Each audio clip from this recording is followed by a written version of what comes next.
The concept of crossovers in gaming is absolutely nothing new to the industry. We've got games like Super Smash Bros, Multiversus, Mortal Kombat vs DC Universe. It's very common in fighting games. And one such company that's known to capitalize on these crossovers is Disney, because if there's a buck to be made from crossovers, of course Disney's gonna go for it. Hello, I like money.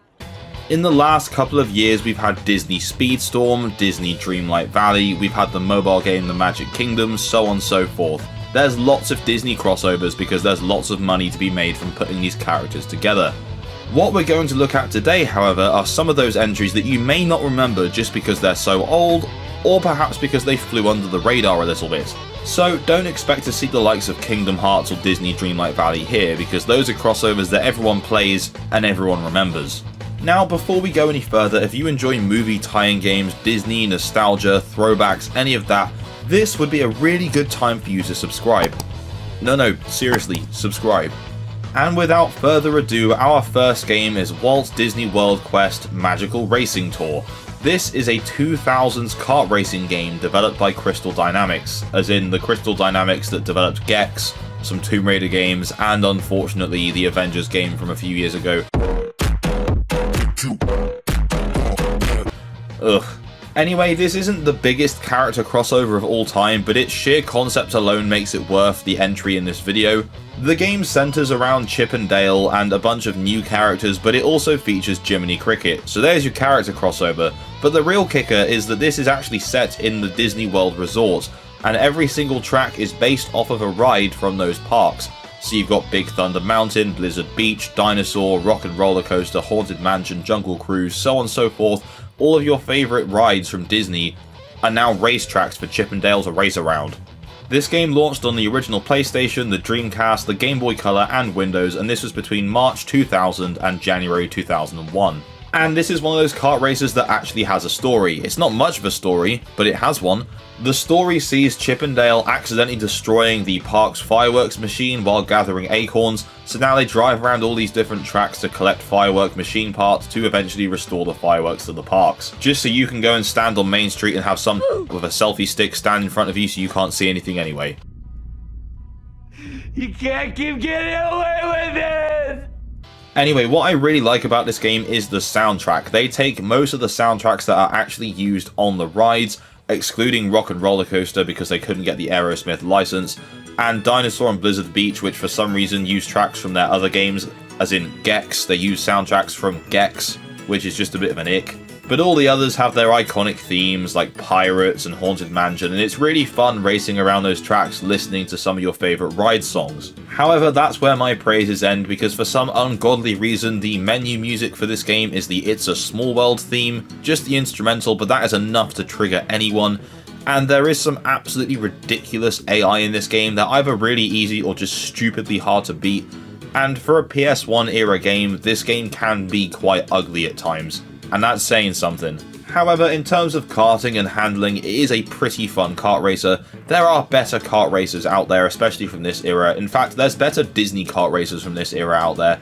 Go and play Muppets Race Mania, I'll talk about it again, it's a great game. In terms of reviews, on Metacritic it's actually only got one platform that has a Metascore, and that's the Dreamcast version, which has 65 out of 100, but the PlayStation version on Game Rankings has a 75%. So overall it's kind of middle ground, verging on good territory. For me, it's not the best kart racer I've ever played, but if you're a big fan of the Disney parks and Chip and Dale, this is definitely worth checking out. Oh, by the way, if there's any game I've done in this video that you want to see a full video on, rather than just in a compilation list, let me know, because I'd love to make some videos on some of the games I'm talking about here. Okay, so next up we have a newer and probably more well-known game. This is Disney Heroes Battle Mode, a crossover RPG mobile game on iOS and Android that launched in 2018. Now, this game actually takes place during the events of the second Wreck-It Ralph film, as this is when it came out. It's long since progressed past that, thank God, because I don't remember anything about that film. So I think it's just better to discuss the characters and franchises that are represented in this game, because it's absolutely insane. So we've got some of Disney's heavy hitters here, like Toy Story. You've got all your main Toy Story characters, including some from 4 like Duke Kaboom, which is pretty cool. Of course, you've got Big Hero 6, Zootopia, all their newer franchises. You've got some older ones like The Jungle Book, Alice in Wonderland, of course the Mickey franchise, you've got Hercules here, which is pretty cool, but there's also some niche ones. So we've got Kim Possible here, Atlantis, The Lost Empire. The Emperor's New Groove is in this f***ing game, guys. What an absolute win. Oh yeah, it's all coming together. On top of that, you've got the Muppets, and not just like Kermit and Miss Piggy either. You've got like 8 characters here, including Sweetums, which I think is just fantastic. They've got A Bug's Life, Mulan, Hocus Pocus, The Hunchback of Notre Dame, The Princess and the Frog, Ratatouille, Robin Hood, Treasure Planet, Tron, the Goofy Movie. There's so much going on here, it's absolutely insane. Gargoyles and the Great Mouse Detective, just even more characters I thought I'd never ever discuss in a Disney crossover game, or really ever again.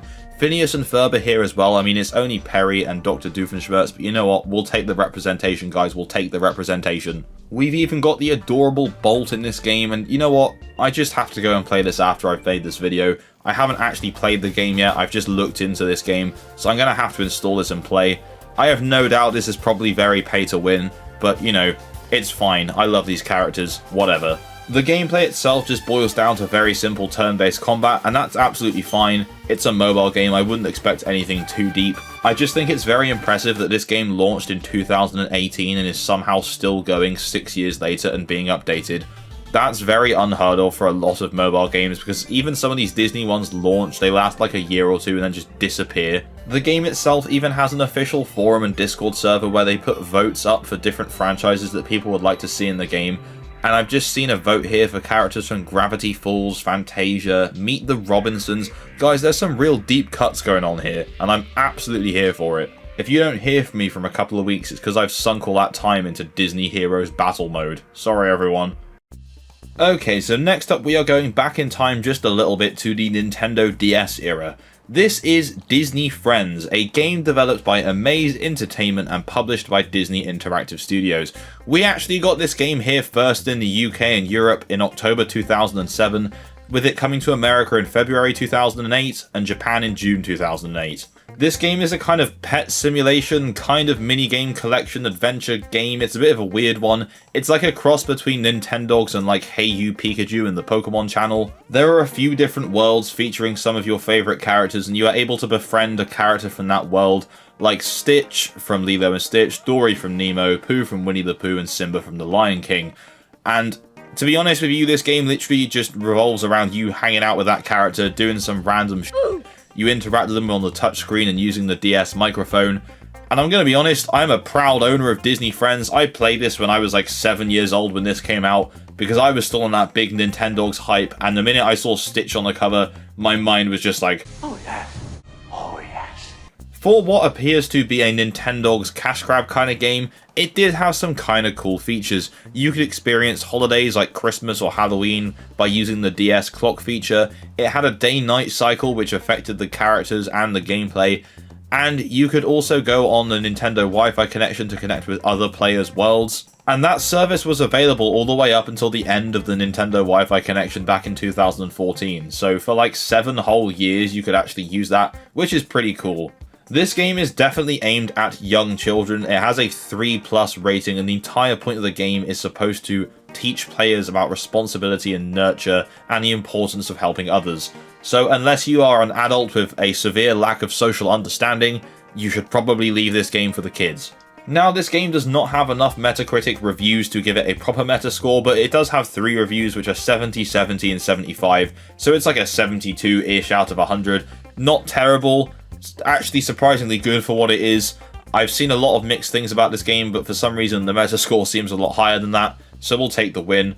However, the user score is only 5.8 out of 10, but let me just reiterate, no 3-year-old is going to play this game and go on Metacritic to give their user score, so this is definitely just a bunch of adults that have played this and didn't like it.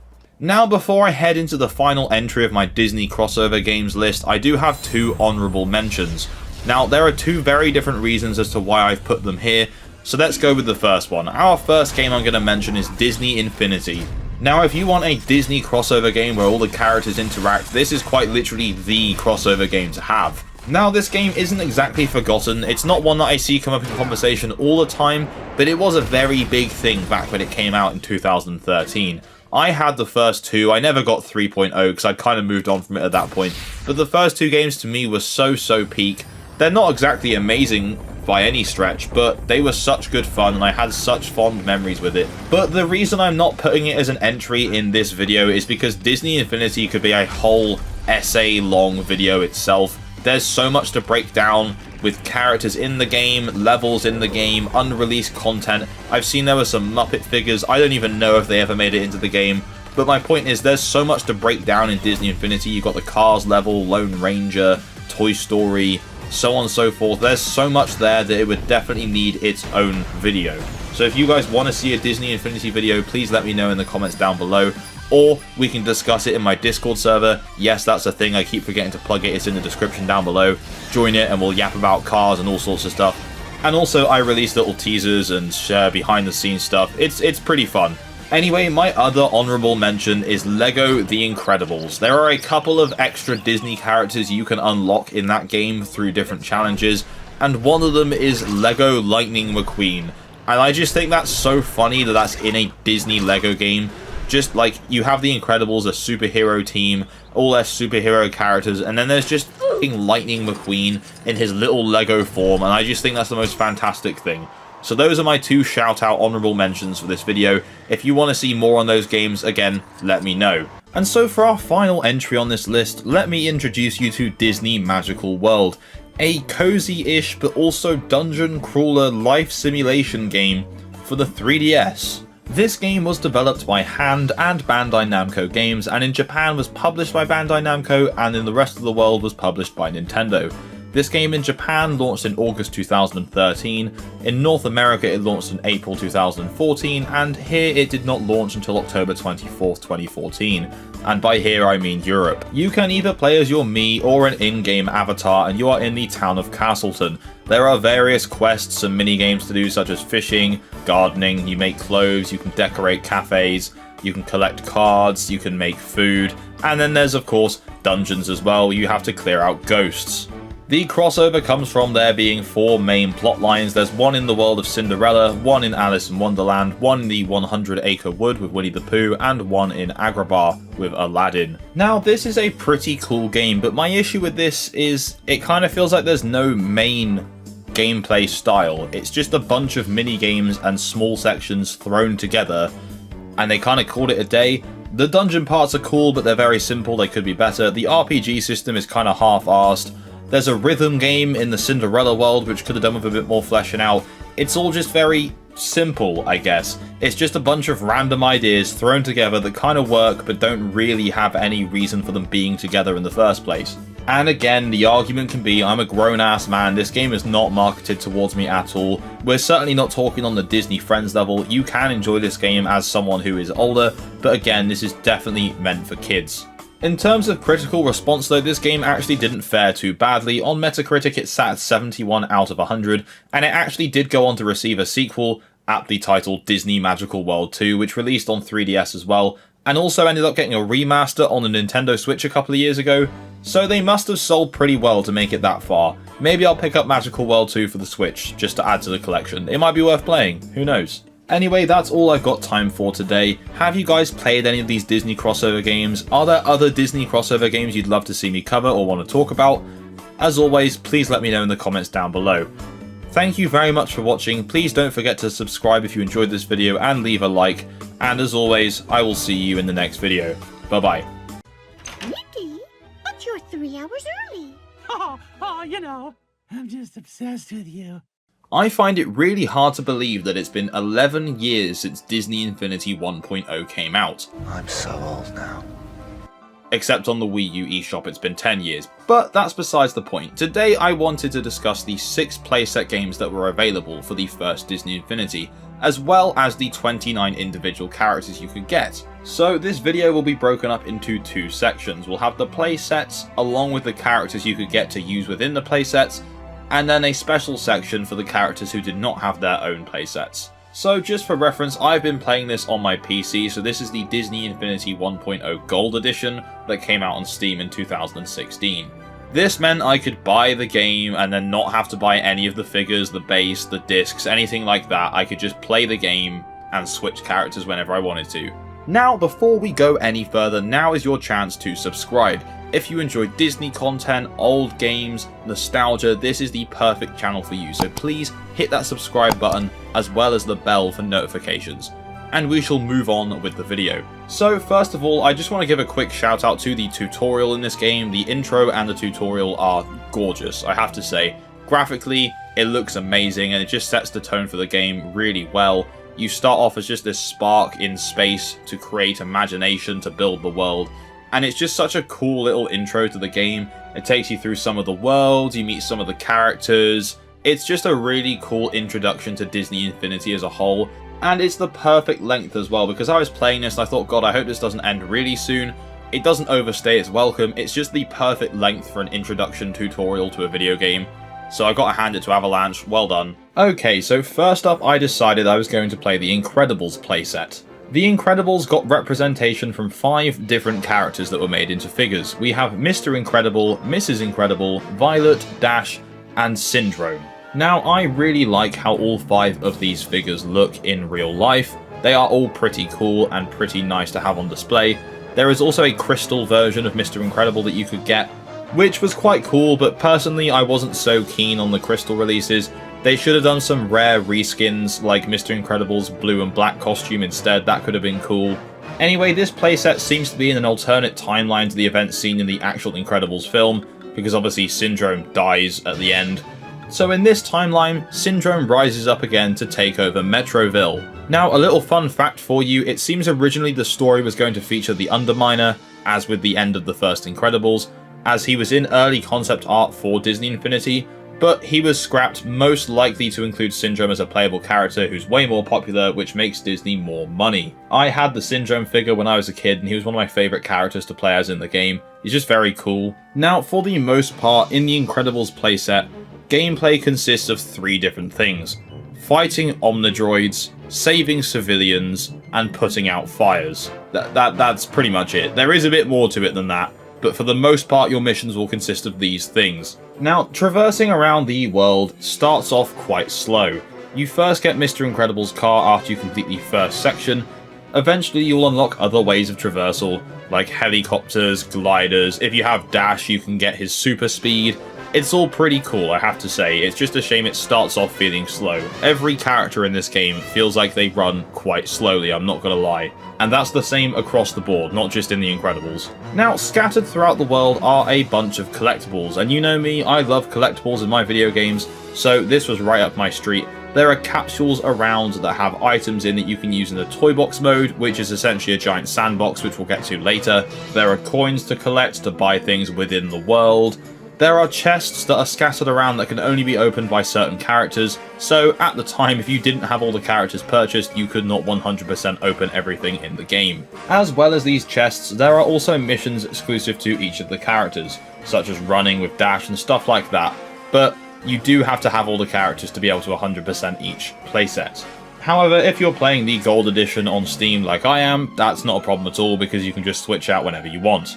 Anyway, the level design here is pretty good. I love how they've translated Metroville into the game. It looks really nice. Considering this game launched in 2013, graphically, I love the colours, it looks great.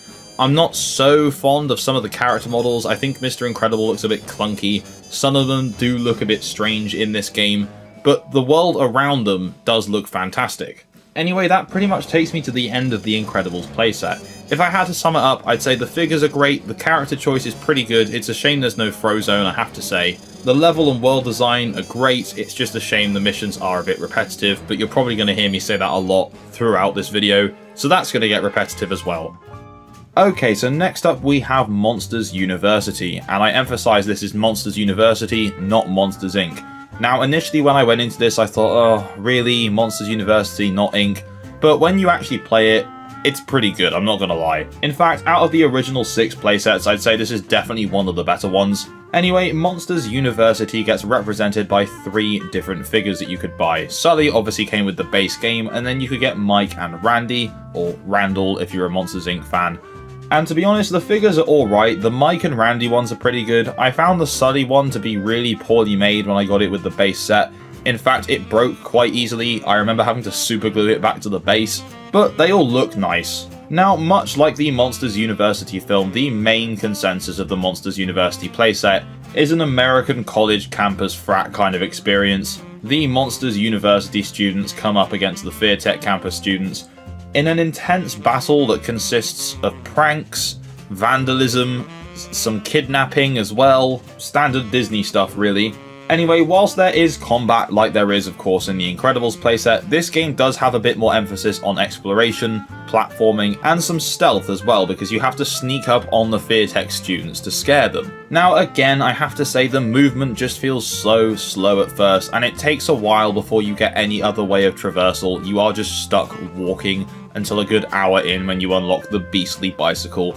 And I have to say, travelling around on the beastly bicycle is a lot of fun. There's a very simple trick system. You can grind on ledges, there's ramps you can go up, you get boosts from pulling off tricks.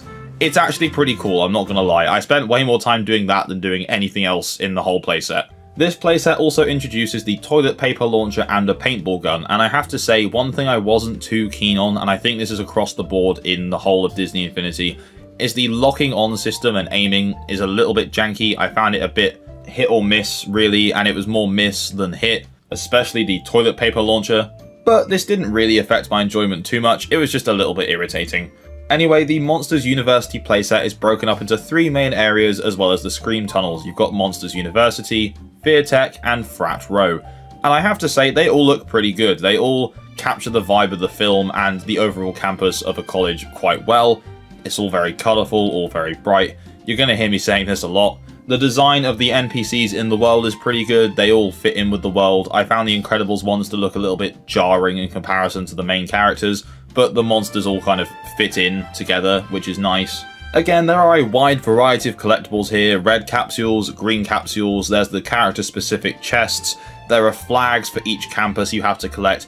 And what I forgot to mention about the Incredibles is that each playset has a big vault that can only be unlocked when you have met all the specific character requirements. So in Monsters University, you have to unlock it with Sully, Mike, and Randy. And in return, I got a whole Monsters University world to use in the toy box, which is pretty cool, but I don't really care that much, I'm not gonna lie. There were a few things in this playset that did really make me chuckle. Early on in the game, they get you to test sneaking up on robots and scaring them instead of students, and the robots all let out a very familiar scream. And then later on down the line, Randy is an NPC that gives you missions, but you can also receive those missions whilst playing as Randy. It's a bit confusing, I have to say. Anyway, overall this playset is actually a pretty fun time. It's quite varied, it's colourful, traversing around on the bike is a lot of fun. Overall, I would recommend playing this playset if you do have Disney Infinity. Okay, so with Monsters University now out of the way, I decided to move on to Pirates of the Caribbean. The 2 worlds I've played in so far have both been from animated films, so I was a bit curious to see how a live-action film would translate into a game with animated characters as well. And the answer is, it kind of works, I guess. Captain Jack and his band of pirates all look quite colourful and cartoony, but the world around them just does not. The ships all look quite realistic. The islands and towns you visit all look quite realistic too. It's a bit of a weird mix of real looking and cartoony. But I suppose to make these characters work within the rest of the game, they kind of had to do something like that, so it makes sense. Anyway, this game starts off with a pretty cool set piece of Jack rowing away while stuff is blowing up around him. And honestly, that set quite a high bar for me. I was like, oh, this could be really cool. I'm not the biggest fan of the films, but I could see how this could be fun. I love Sea of Thieves. This could be cool. No, it's just average. But anyway, the Pirates of the Caribbean franchise is represented by 3 different figures. You have Captain Jack, Barbossa, and Davy Jones. Now, I do think they could have represented this a little bit more, maybe with just one more figure, or by swapping out one of the 2 villains and giving us either Will or Elizabeth, but hey-ho, that's just me. I suppose not that long before Disney Infinity came out, we had Pirates of the Caribbean 4 on Stranger Tides, which didn't have Orlando Bloom or Keira Knightley, so I guess it makes sense that the characters weren't in the game. Anyway, on the ground, Jack has combat with a sword and a flintlock pistol. The flintlock pistol suffers from the same issues as the launcher did in Monsters University. The locking on is terrible. When it does land, it's cool, but otherwise, The sword fighting is just standard button mash combat. There's nothing really too exciting to it, and as with all the worlds, you can block as well. Anyway, the story sees you racing against Davy Jones to find some kind of treasure, and I do find it fascinating that, once again, Davy Jones is an NPC in this game, but you can also play as him at the same time. The Incredibles had it with Syndrome, Monsters had it with Randy, and this has it with Davy Jones. Very odd choice. Now, I was hoping for a big, exciting adventure on the open seas to be able to sail my own ship, which is kind of there. You can sail your boat, and it is cool. It's very simple, don't get me wrong, very basic ship combat, very basic ship maneuvering. However, I know I've complained about the speed of which you move around in all of the playsets so far, but my god, it's the most obnoxious it's been yet here. Movement just takes forever. Jack doesn't feel any slower than any of the other characters in other games that I've played as, but when you have to row your little boat around, my god, the game just comes to a halt and it takes so long to get to places. Sailing at first on your big pirate ship is a bit slow, it's not terrible, and you can upgrade it, but the little rowboat is just so unnecessarily slow and it really brings the game down to a halt for me. In terms of gameplay, you are essentially sailing and performing ship combat, or you'll be on land hunting treasure and fighting other pirates. It is pretty cool, but it just is very watered down, sorry for my pun, watered down for kids. You still have the collectathon side of things here with the red and green capsules, treasure chests unlocked by certain characters, the vault to get your playset. It's all still here and it's in every level. Overall, I think I preferred this to the Incredibles level, but I definitely preferred Monsters University. Okay, so next up is probably the one that most of you have been waiting for, and this is the Cars playset. So first of all, Cars is represented by 4 different figures. You've got Lightning McQueen and Mater, and then you have Holly Shiftwell and Francesco Bonoli, the absolute pinnacle of Italian villains in any film. So this is the first playset that we're playing that did not come included with the base Disney Infinity set. So you had to buy this playset, and the playset itself came with Lightning and Holly, and then you could buy Mater and Francesco separately. Now, the figures themselves all look pretty nice, and I have to say it did take me a minute to get used to how the cars looked within the actual game. As I started playing, I thought, oh yep, I'm definitely going to start writing about how ugly this looks, and then I kind of got used to it, and they just look like glorified Hot Wheels versions of themselves, and that's completely fine.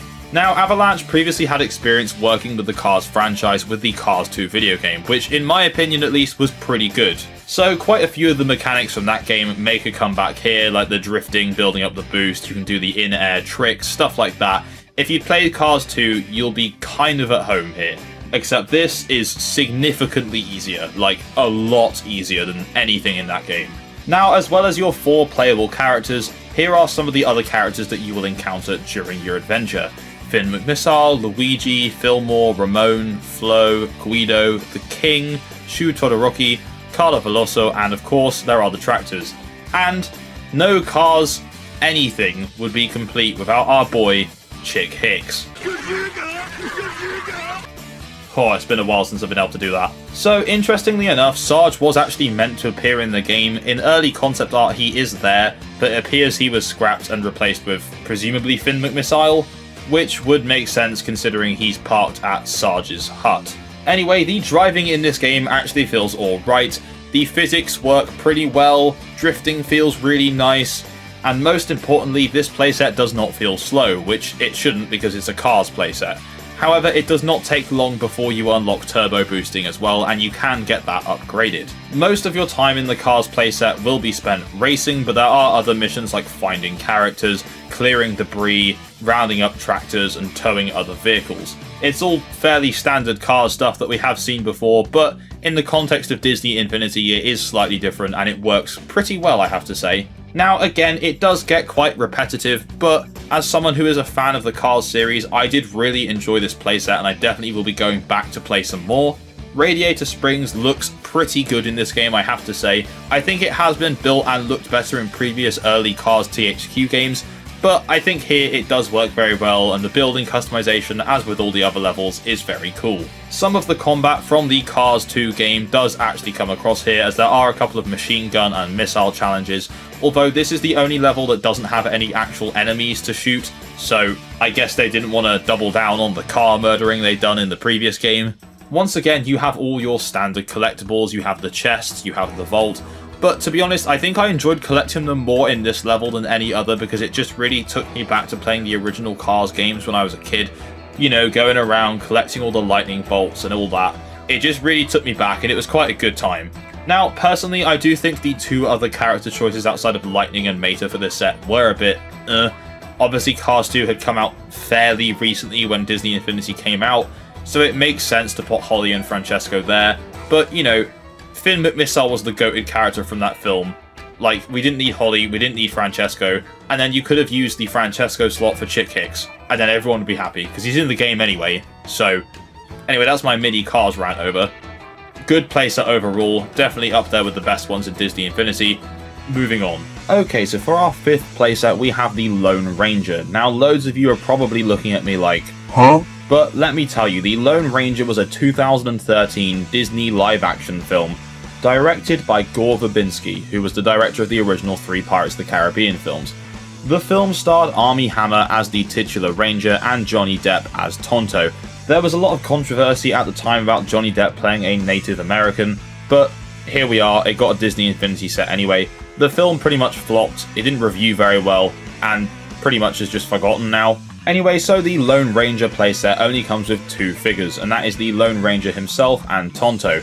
There weren't really any other characters in the film that you could have made a figure out of, maybe the villain Butch Cavendish, but other than that, there isn't really anyone. Now, given the theme of the film and the setting, this playset is much more combat based, and it does introduce something quite cool, called ricochet combat. So the Lone Ranger or Tonto can shoot or fire at something and it will bounce off and then potentially hit an enemy or something else. It does allow you to pull off some quite creative shots, which I think is pretty cool. It's just a shame that other than that, the combat is very unvaried, much like all the other sets. So the story takes place in the town of Colby, where you are defending it against Butch Cavendish and his gang. Much like the film, there's a heavy emphasis on steam locomotives, so there's a train that goes around the town that you can customize to have commodities like lumber, water, you can put Gatling guns and cannons on it, TNT. You use that to help defend the town, and in the end, the story takes you to an abandoned silver mine in the mountains where you face off with the Cavendish gang. Now, the map isn't huge, but it's big enough that you require a horse to move around quite quickly, because I found, again, movement is very slow. Thankfully, you do get a horse pretty much after you complete the tutorial segment of the world, so movement is quite fun. You can shoot whilst on horseback, you can run into things, you can still double jump on a horse, which means you can hit some pretty high heights from just moving quite quickly. And whilst I've mentioned the tutorial segments, I'm really starting to get fed up with them by now. On every single playset, you go through the same tutorial. And you know what? I get it on the playsets that come with the base game. That kind of makes sense, but you'd think there'd be something set up to say, if you've done it once, in the code goes, no, we don't need to show them this tutorial again. But even on the 3 additional playsets that you can purchase as well as the game, it still shows you how to accept missions, how to follow missions, how to equip items. And it's just annoying because you can't skip it. No, you could argue it doesn't take up that much time, but it's the same voice lines every time, telling me something I've already done 4 times previously by now. Anyway, overall, the world design's pretty cool. If you like westerns, you'll probably enjoy this level. If you don't like westerns, this isn't going to be for you. As a kid, this was essentially just playing a really, really watered-down version of Red Dead Redemption for children. So, I mean, it was kind of cool. I didn't dislike the film when it came out because I was only 12 or 13. In hindsight, it's probably not that good, hence the box office bomb and poor reviews. But this is a pretty cool niche part of Disney's history that gets to live on within Disney Infinity, whether they like it or not. So for our final set, we have Toy Story in Space. This is the final of the 6 original Disney Infinity 1.0 sets, and actually wasn't released with the game at launch, it was released in October that year. Now, obviously the idea for Disney Infinity came from the Toy Box mode of the Toy Story 3 game that Avalanche developed, so there were pretty high hopes for this one to be quite good. And, well, you'll get my opinion on that in a little bit. Anyway, Toy Story is represented by Buzz Lightyear, Jessie, and Woody. The figures are all pretty cool. I find Woody to be a little bit jarring to look at. There's something quite uncanny about his face, both on the figure and especially in the game. I'm not sure if that's just me being a bit pedantic, but it does look a bit weird. So the playset itself actually comes with Buzz Lightyear and Jessie, and Woody you had to buy separately, and I'm guessing they did this because Woody is the more popular character over Jessie, so they figured, well, people are going to want to spend their money on this. Smart move, Disney, because it probably worked. Now, I found this playset to be a bit of a mixed bag. Graphically, it looks amazing. I like the setting of the alien planet and the toys being on there, but The primary focus of most of this game is base building, and the base building is just kind of boring. You just go around, smash some crates to collect the resources, put up the building, use it once or twice for a couple of missions, and move on. So yeah, it's not an ideal setup for this playset, but the world exploration in this playset makes up for that, for sure. There's a lot of very cool platforming, some cool hidden secrets you can find smashing through caves. You have to go and explore the volcano a bit later on with Ham, and that part was just so much more exciting than the rest of the game. It kept me playing for a lot longer afterwards. Most of the plot of the early game is the volcano is going to erupt and you have to keep the alien and their home safe. So when you go to explore this volcano with Ham, it's about to erupt, so you have to stop it from erupting as well as exploring the area. It's all very cool, very frantic, and I was very impressed with what I played. Parts of this playset do feel like they had a bit more work put into them compared to some of the others. It just feels a lot more creative and less safe than the other 5 playsets do. Obviously, the other 5 playsets work within the context of the franchises they're in, and it would have been a bit weird to put the Lone Ranger in space or send Johnny Depp's Captain Jack to, like, hell or something like that. But pretty much all 5 of the other playsets are exactly as you would expect. This playset also features some pretty cool methods of traversing. You can get Bullseye quite early on, and by god is that horse quite fast. He makes platforming much more fun because there's specific segments that you can platform designed to ride Bullseye across. You can also get Buzz Lightyear's jetpack. It's not quite as cool as you'd think. It's very hard to control because you can't go up and down. You can just go at the level you're currently flying at. And if you're landing on a small platform with edges, you're probably going to fall off. But it's still pretty cool to fly around. Now, at the end of the day, if you are a creative person, the main reason you're probably playing any of these playsets is to unlock the stuff to use in the Toy Box mode. Now, I'm not going to focus too heavily on the Toy Box mode today, because if you guys want to see more about that, we can cover some of the many Disney Easter eggs and franchises included from the discs and everything else that comes with Toy Box.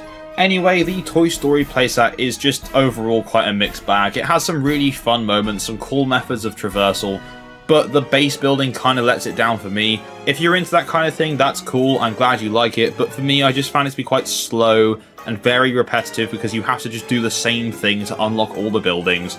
Literally, collect some boxes, open them, build the building, put some more floor down, collect some more boxes, build the next building. It's all very repetitive, and I don't know, it wasn't for me. Anyway, so that's our final playset, but now let's take a look at the additional characters in the game that do not have playsets. Some of these additional characters do have adventures within Disney Infinity, which are like small levels focused on this specific character's franchise. Now, the PC version has some of these cut out, but we still have ones with Jack Skellington from The Nightmare Before Christmas. There's a Wreck-It Ralph one as well, which is pretty cool. But anyway, I'm just going to go through each of the characters. So the first character I looked at was the Pumpkin King himself, Jack Skellington. Now, I'm a huge fan of the Nightmare Before Christmas film and just everything about it, so it's really cool to see him included in a Disney Infinity game, although it is a shame we didn't get a fully fledged world. However, I can forgive them because we do get that in Kingdom Hearts. Anyway, the figure's pretty cool. He looks very cool in-game. He doesn't look too disproportionate and doesn't look a bit blocky like some of the other characters do, which is nice. Anyway, so next up we have Sorcerer Mickey. Now, in the opening tutorial, you do get to very briefly play as Sorcerer Mickey, kind of, but it's very nice to actually properly get to do this. The figure is very nice, and if you're a big fan of Fantasia, it's a very cool collectible to have. I do physically have one myself, but I do really want to get the crystallized one as well. In the game, I think Mickey is actually a little bit too small. Like, I know he's a mouse, but he's never really shown as being tiny in many animations or films, but in this game particularly, he is very small. In fact, he's like the same height as Phineas from Phineas and Ferb, and Phineas is a small boy, so make that make sense. He has a very cool little moveset featuring fireworks and the brooms from Fantasia, which is pretty cool.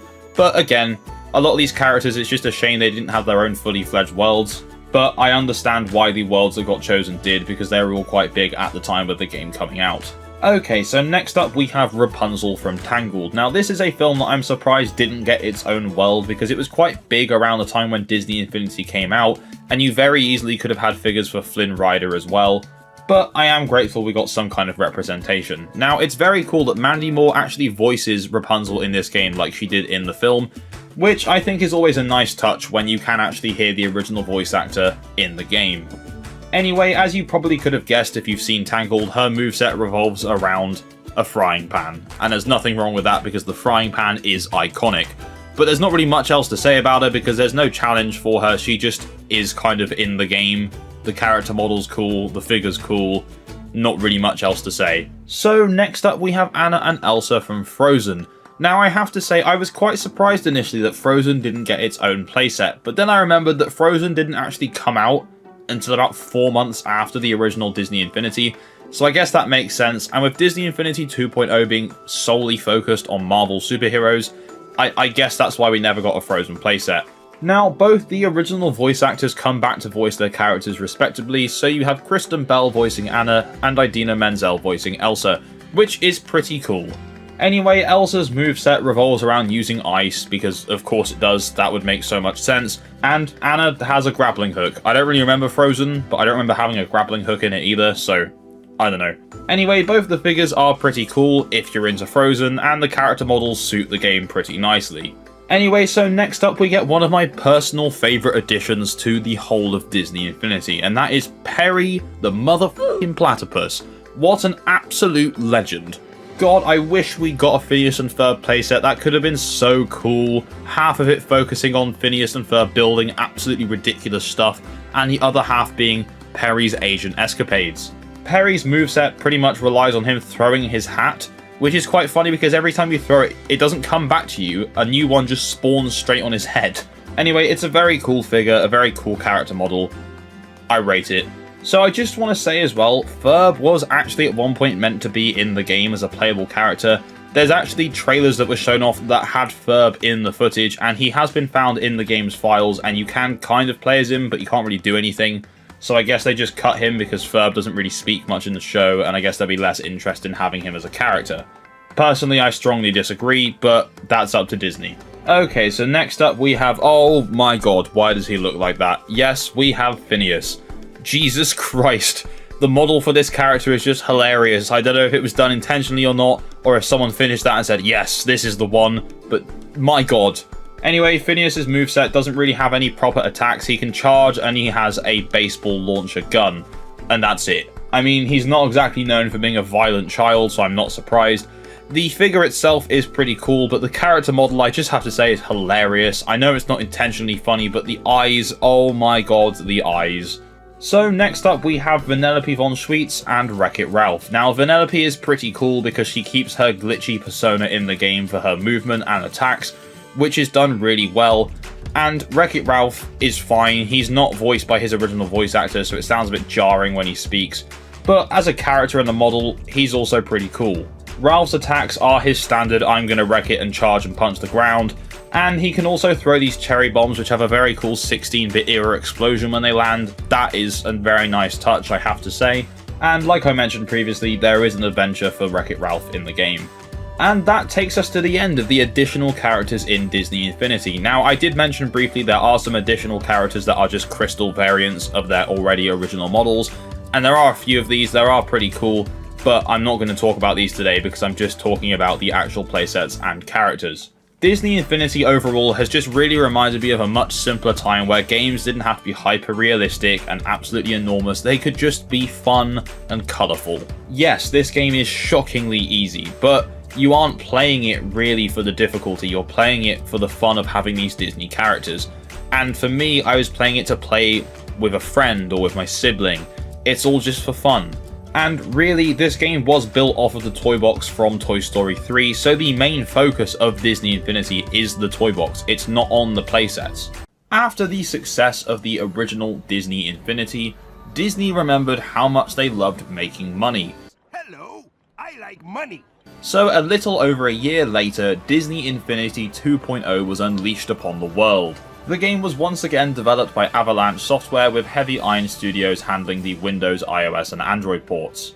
Today we will be focusing on the main version of the game, so not the mobile ports, although there's definitely some interesting content to be found there. So today we will be looking at the 3 playsets, as well as the 4 toy box adventures, as well as any additional characters. Now, before we go any further, now is the perfect chance for you to subscribe. If you enjoy Disney Infinity, Disney games, movie tie-in games, so on and so forth, this channel will be perfect for you, so why not hit that subscribe button and tap that bell for notifications. So without further ado, let's start off with the base playset, and that is the Avengers. Now, I'm just going to start off by saying, if you didn't enjoy the more combat-focused levels in the first Disney Infinity, so like The Incredibles, this game probably isn't for you because most of Disney Infinity 2.0 is superhero-based combat. Anyway, so the Avengers playset is more based off of the Avengers Assemble TV show that aired on Disney XD here in the UK. It was a cartoon designed to capitalise off the success of the first Avengers film. That is made abundantly clear here in this playset because the villain of the playset is Loki, who is of course the villain of the first Avengers film. Joining Loki is a slightly lesser known villain called MODOK, who has turned into the complete laughingstock of the Ant-Man franchise. My name is Darren, and I am not a dick! And they are freezing New York and invading with the Frost Giants. Now, for those of you that bought the Disney Infinity 2.0 starter set, you got Iron Man, Black Widow, and Thor within the set. And the additional characters you could then purchase were Captain America, Hawkeye, Hulk, the Falcon, and Loki.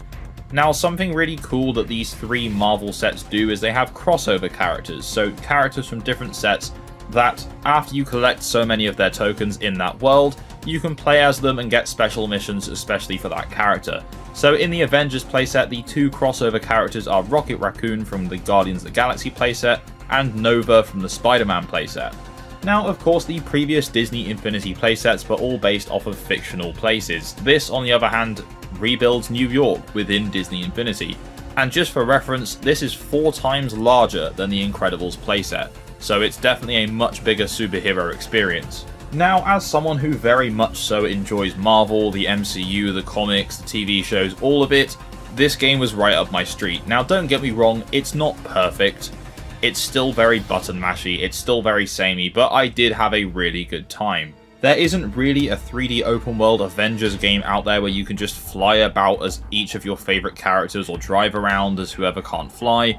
That just doesn't really exist, so being able to do it within Disney Infinity is a really cool gimmick.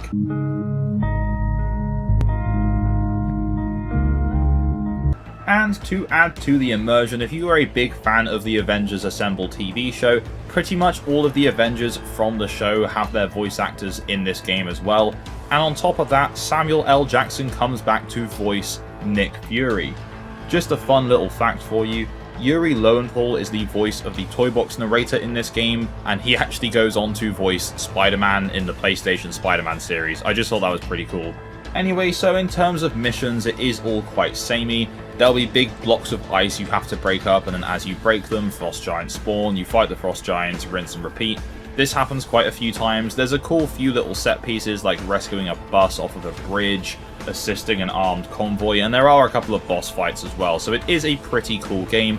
But if you get bored of this kind of combat quite easily, then I hate to break it to you, you're not going to enjoy this. Okay, so next up we have the Spider-Man playset, which again is based off of the cartoon that was airing around the same time, Ultimate Spider-Man, which features Drake Bell voicing Spider-Man, as he does in this game. Anyway, so the other playable characters in this set are Nova, Venom, Iron Fist, Nick Fury, and Green Goblin. And again, we've got 2 crossover characters here, and this time we've got 2 Avengers, we've got Iron Man and Hulk. This playset was sold separately and didn't come with any version of the game, so with the playset you got Spider-Man and Nova, and then all the other figures you had to buy separately. Now, before I actually talk about the playset itself, I do just have to say how horrendous the design for Green Goblin in this era of Spider-Man was. Holy God, what are you showing me? Come on! I really don't like this Green Goblin. Give us Willem Dafoe Green Goblin because this version just isn't it. The figure's naff and the design in the cartoon and this game was just rubbish as well. Now, rants aside, it's very, very nice to get a figure for Venom. That's very cool, and I'm pretty sure this figure sold very well because Disney did not expect it to do as well as it did. Anyway, so the story of this playset sees Green Goblin and Mysterio holding Venom hostage and testing on him, and then they unleash symbiotes across the city. So Spider-Man, Nova, Iron Fist, along with Nick Fury, team up with Venom to stop these symbiotes. The playset starts with a tutorial which none of us actually needed because we've all played the game by this point, but I do have to give credit to this tutorial because it was a very cool set of set pieces with Mysterio. And it's nice to see a Mysterio that actually has powers and isn't just using garbage drones like in Spider-Man Far From Home. But that's besides the point. It was just a pretty cool intro to the game. Now, my biggest fear going into this playset was how was Spider-Man going to feel to control in terms of swinging. And it's fine, it's better than I thought it was going to be, I'll say that. It's not quite on par with our current run of Spider-Man games on the PlayStation, but it is better than some that we've seen in previous games. There's no realism to it at all, obviously attaching to buildings or whatnot, but that's absolutely fine. This is a kid's sandbox game. Now, the biggest challenge that the Spider-Man playset faced going in was the fact that this was once again just set in New York City, so there was no real new map design to add in. So in an attempt to make up for this, quite a lot of the game takes place within some labs, and to be honest with you, I'd rather it just take place in New York, to be honest, because these lab sections are just so boring. There seems to be this thing with Spider-Man games where they break up the main gameplay with something else going on.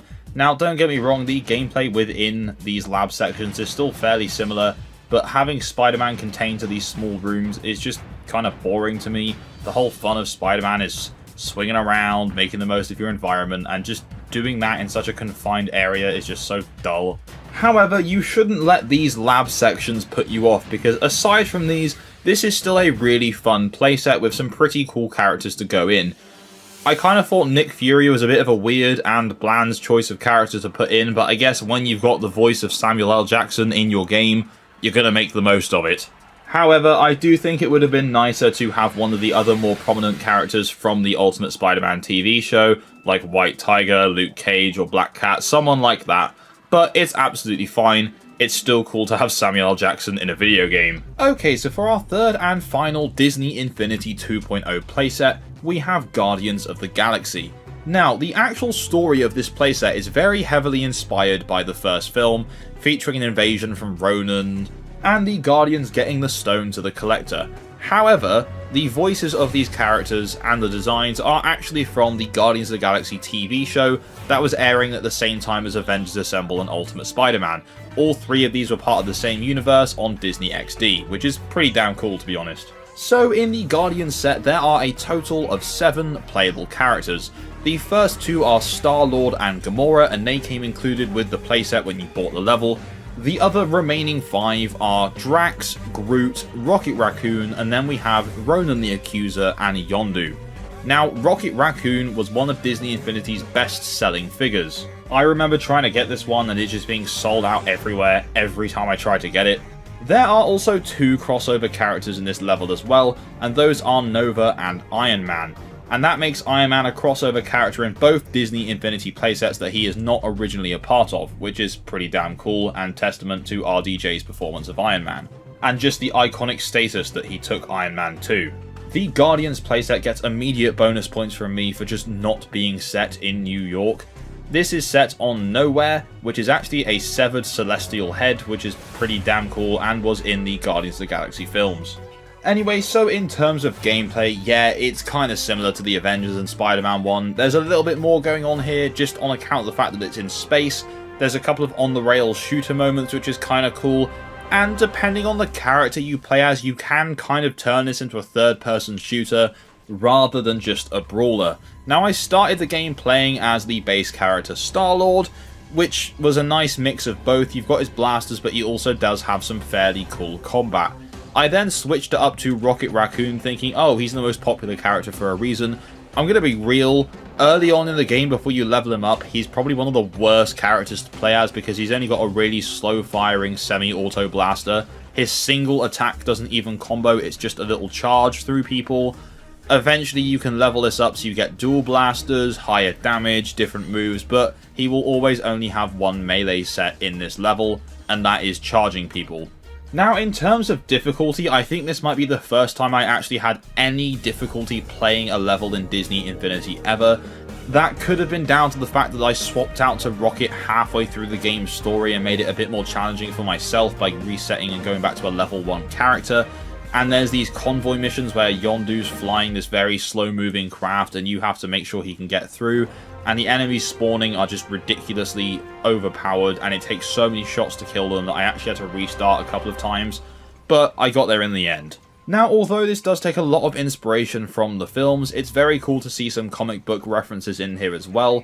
The chief security officer of Nowhere is Cosmo, the Russian dog. Don't get me wrong, Cosmo does eventually appear in Guardians 3, but this didn't come out for a long time after this game.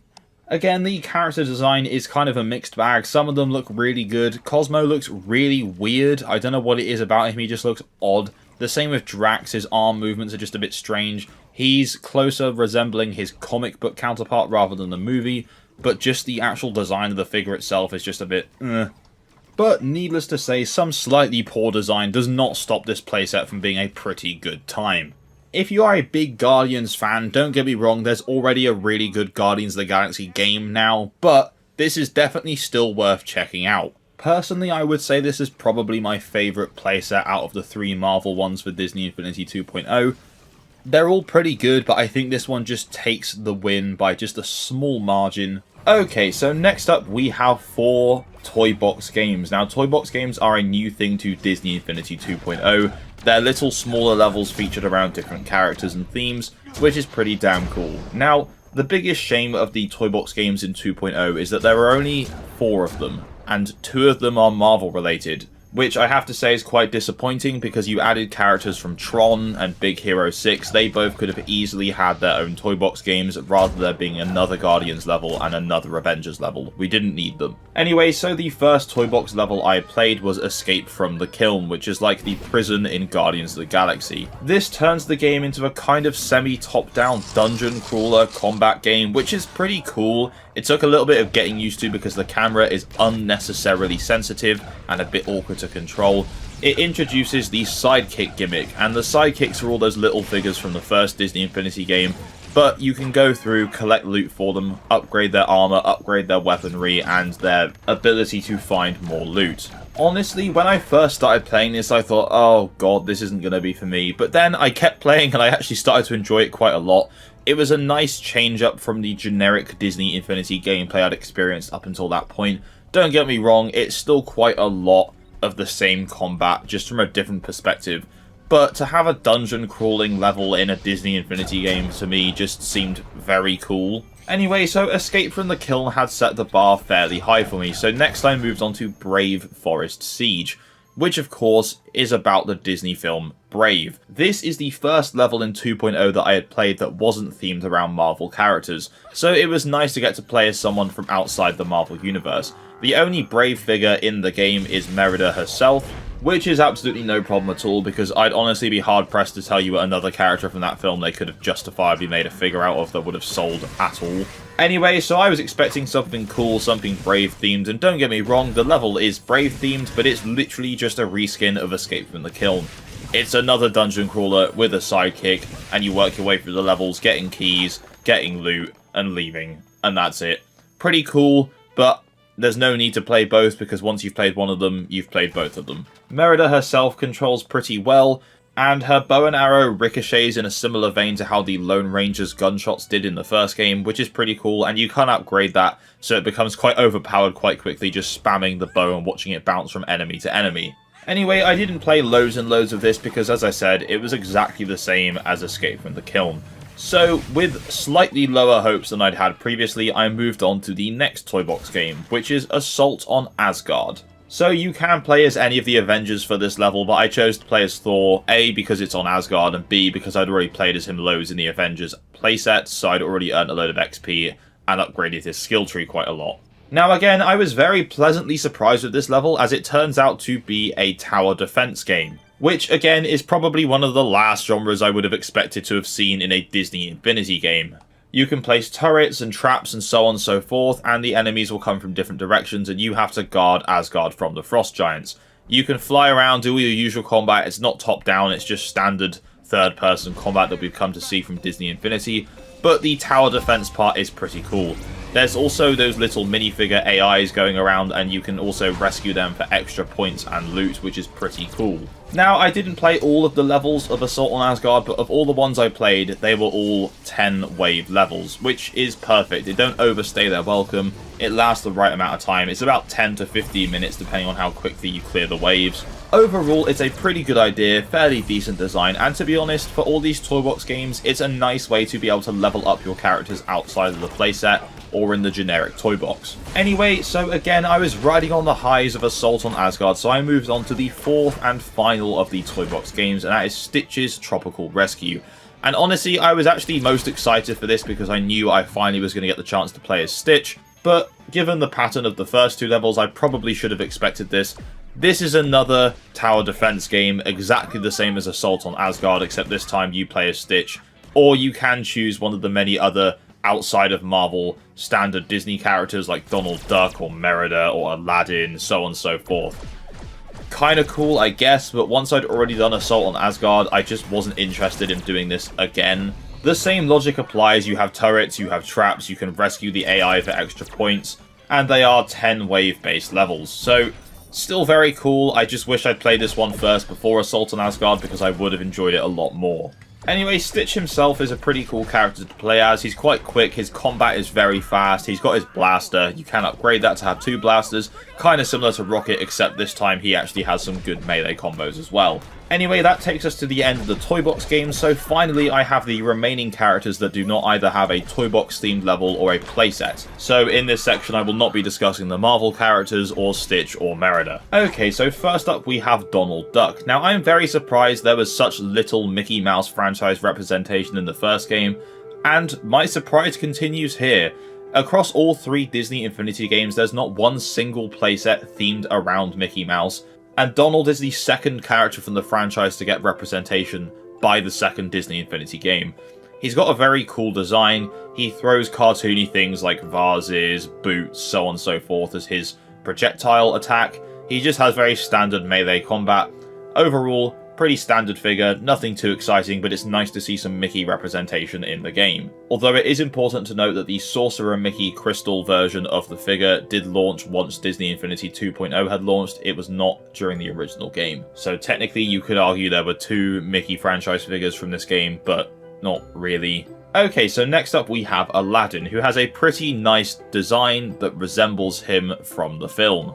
The cartoon, not the Will Smith live action one. In terms of combat, I'm not gonna lie, he's kind of boring. He has a sword, and he can also throw the sword as a projectile.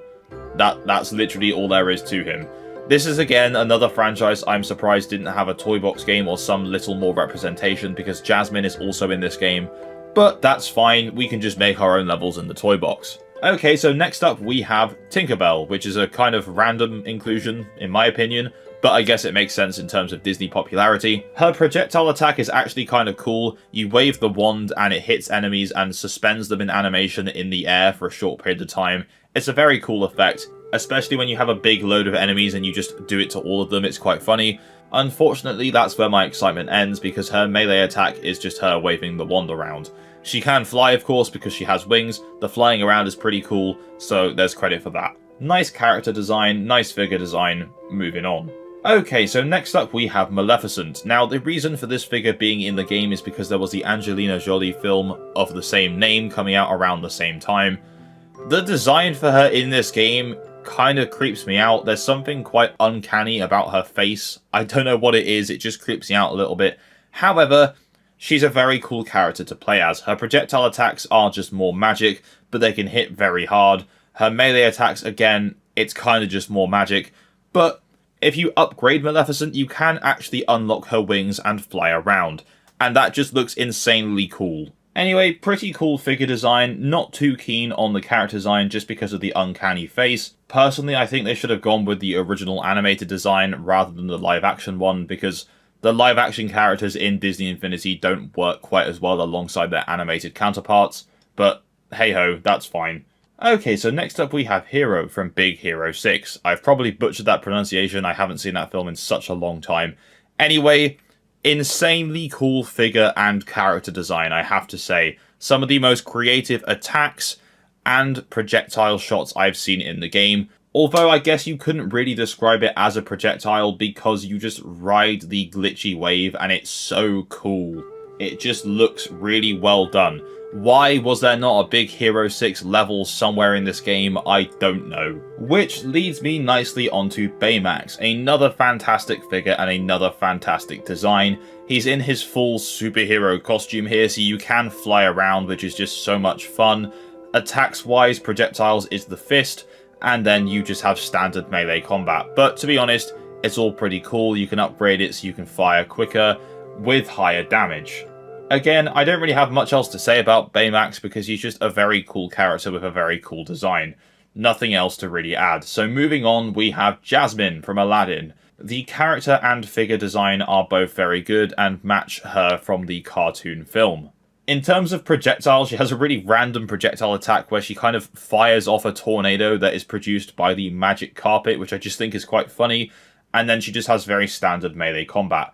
Pretty cool and random character to include alongside Aladdin, which is nice to see them in the game. It's just a shame they don't have more to do.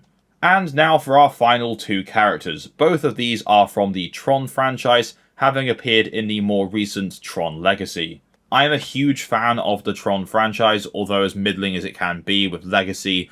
I wish there'd been a Tron level, even a toy box game in Disney Infinity, more than any other franchise that's in this game. So first up we have Sam Flynn, and all of his melee attacks affect the enemies in ways that you would expect them to, and show off effects from the Tron series. Of course he has the light disc as a projectile, and you can charge it up and it bounces off more enemies and goes further. It's very cool.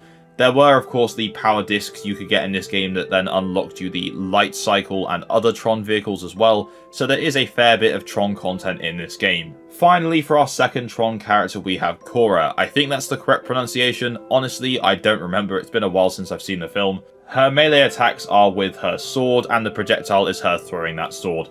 Both of the character and figure designs for these two Tron characters are really nice, and I really wish I'd bought them when the game was out. In fact, I might still have to buy them after I've made this video, just to put them on a shelf somewhere to display.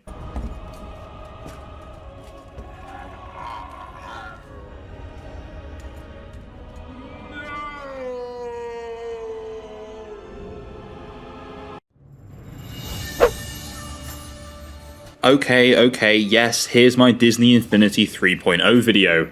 3.0 launched across various platforms from August 2015 to October 2015. These were for current and previous gen consoles at the time, as well as iOS, Android, PC, and Apple TV, apparently. Now, this was primarily developed again by Avalanche Studios, but they did have help from various other studios to work on playsets and new combat mechanics. Heavy Iron Studios also developed the iOS and Android versions. Now, I'm sorry it's taken me so long to get to 3.0, so just as a reminder, as it's been so long, this is how the video will work. We'll look at the playsets that were released for 3.0, and then we'll look at some additional content from the game. Well then, let's get into it. So obviously 3.0's big gimmick was the inclusion of Star Wars, and by God does it do it very well. We'll go through the 3 Star Wars playsets in chronological order, and thankfully, the first of these was included in the starter set. Welcome to Twilight of the Republic. This playset is based on the Star Wars The Clone Wars animated series, and as well, of course, the prequel trilogy. This playset launched as the starter pack and featured Anakin and Ahsoka, and then you could purchase Obi-Wan, Darth Maul, and Yoda separately. Now, a feature that was introduced in 2.0 was collecting little character tokens within each playset that allowed you to play as other characters from outside of that playset, and that continues here, so there's other Star Wars characters that you can unlock to play as in this playset. So the Twilight of the Republic playset sees you traversing across the galaxy to stop Darth Maul and the Separatists. Along the way you'll fight various different enemies, including General Grievous, which is pretty cool, and you'll go to 4 different planets, including Geonosis, Tatooine, Coruscant, and Naboo. I'm really sorry if I butchered any of those planet pronunciations. Now, as this is Star Wars, there was obviously going to be a heavy focus on combat, and the combat in 2.0 was just meh, so it's nice to see they've done some work on it here. So Disney actually brought in the developer called Ninja Theory, who'd worked on the Devil May Cry series, and they had to create the playset as well as smoothing out the overall game's combat mechanics. And they've done a pretty good job too, because combat does feel a lot smoother than it ever has in Disney Infinity before. Especially as you level each of your characters up, you get a lot more combat options and a lot of fluidity with the lightsaber. Now, this playset has plenty for you to do, with various combat challenges, platforming challenges, fairly simple puzzles, and a lot more for you to sink your teeth into. The other two Star Wars sets have a bit more of an emphasis on ship combat, but this one primarily is on the ground with a little bit of pod racing sprinkled in. The boss fights are pretty cool, the General Grievous fight is good, the Darth Maul fight is pretty much exactly as it was in The Phantom Menace, which was perfect, so no complaints here. The figures themselves all look really good, and visually inside the game, everything looks nice as well. It's very Star Wars, it's very believable. Disney Infinity has always looked nice, and that's still the case here. Now, if you're just doing the story and none of the side content, then you can pretty much finish Twilight of the Republic in about 2 hours, probably just over 2 hours. And you know, Disney Infinity wasn't cheap either, so is it worth it? And the answer is of course yes, because you can use these figures in the toy box, the Speedway, everything else. It's really good. And for reference, the version of the game that you're seeing here is the Gold Edition on Steam, and I know there's missing content, but there are mods to put them back in. Now, just some fun facts about the Twilight of the Republic playset, because it's the only Star Wars playset of the three to have an original story, as well as the only one to open with characters already on a planet, because the other two, and mild spoiler warning here, start with you flying ships. And it's also the only playset out of the three to have original characters created specifically for the game. Now, before we move on to the next playset, if you're a fan of Disney Infinity or Disney tie-in games, then this channel will be perfect for you, so why not hit that subscribe button and tap the bell for notifications of my future uploads. And let's move on to the next Star Wars playset. So next up we have Star Wars Rise Against the Empire, which is of course set in the original trilogy. So this playset came with Luke Skywalker and Princess Leia included, and then additional characters from this era of Star Wars you could buy were Han Solo, Chewbacca, Darth Vader, and Boba Fett. Much like Twilight of the Republic, there were also character tokens you could pick up throughout the levels, which would allow you to play as other Star Wars characters from different eras. So this is basically a retelling of the original trilogy, just with some creative liberties and a few parts cut out. So one of the main differences from the films is that in the playset, all four of the main characters, Luke, Leia, Han and Chewie, have all been acquainted prior to the playset starting, and they're all present with each other throughout the playset story, so obviously many scenes from the film have been changed or removed. As well as this, Luke, Leia and Han have their outfits from A New Hope throughout the entire playset. Another major change later on is that Luke's duel with Darth Vader, and the revelation that he is his father, is moved to the Escape from Hoth rather than on Cloud City, and because this is obviously a kid's game, Luke does not lose his hand. So in terms of gameplay, it's pretty much identical to Twilight of the Republic in terms of combat and platforming, except this time there's a bit more spaceship combat as well. Your story will take you across 3 different planets, and these are Tatooine, Hoth, and the forest moon of Endor, as well as going to the Death Star and Jabba's palace. This particular playset was developed by Studio Gobo, who were behind the Pirates of the Caribbean playset from the original game. They were actually originally supposed to develop the Twilight of the Republic playset, but when they realised that Gobo were better with vehicles and Ninja Theory were better with combat, they swapped them around. And it worked out alright. The vehicle controls on land are fine, they can be a bit janky at times, but overall are pretty good. Now again, all the planets here have been rendered really nicely, the game looks really good, and the characters and figures all look really nice as well. I'm a big fan of Boba Fett's figure, and fun fact about him, the figure was exclusive to a Star Wars Saga bundle for the PS3 and PS4 at launch, and was not made available as a separate figure until March 2016, so about 6 months after launch, when you could buy it separately. Anyway, this is another banging playset. It's definitely not my favourite across Disney Infinity 3.0, because that goes to the first of these 3 Star Wars sets, purely based on my bias for the prequels. Anyway, let's move on to our final of the 3 Star Wars playsets. So next up we have probably the weakest of the 3 Star Wars playsets, and that is the Force Awakens playset, And no, that's not just me being biased against the sequels. Obviously, Disney wanted to capitalize on its upcoming movie, The Force Awakens, so there was this and the LEGO tie-in. It annoys me just a teeny tiny bit that these exist, however, because the other two playsets, as well as previous LEGO games, were based off of various Star Wars properties, not just one single film. Anyway, small rant over, welcome to the Force Awakens playset. The set was bundled with Rey and Finn, but you could also buy Poe Dameron and Kylo Ren separately.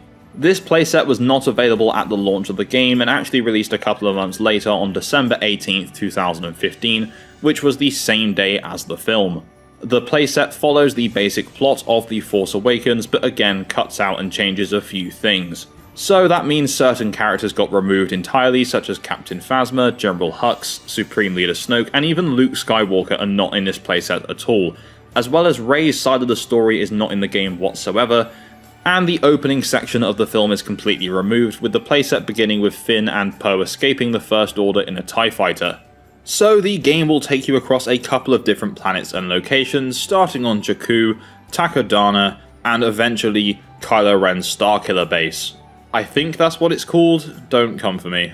Anyway, it's just more of the same here, but just not as exciting. The first half an hour or so of the game is just a massive grind to collect scrap to leave Jakku in the first place, and the rest is pretty much just a carbon copy of what we'd already seen in the original trilogy playset. Something that is very cool though is that the 4 actors from The Force Awakens do reprise their roles in this game, so that's Adam Driver as Kylo Ren, Oscar Isaac as Poe Dameron, John Boyega as Finn, and Daisy Ridley as Rey, which I have to say is very, very cool. It's a shame that they couldn't get the other actors from the original trilogy, but they were never going to get Harrison Ford to do any Han Solo voice work in these games. Anyway, speaking of Han Solo, I do think it's a shame that, although you can play as Han Solo after you get his character token in this game, it's the young version from the original trilogy. I think it would be cooler if you put the figure on and you got old Han Solo, because at the end of the day, that's what he is in this game and was in the film. So the playset has combat, platforming, vehicle mechanics, pretty much everything we've already seen, and it all still works really nicely here. It's just reused from previous playsets. If you're a fan of The Force Awakens, you'll be a fan of this playset, because it's just The Force Awakens again, with some new dialogue from the original cast. Now, much like they missed out on Luke losing his hand in the original trilogy, Han Solo getting killed does not happen in this game.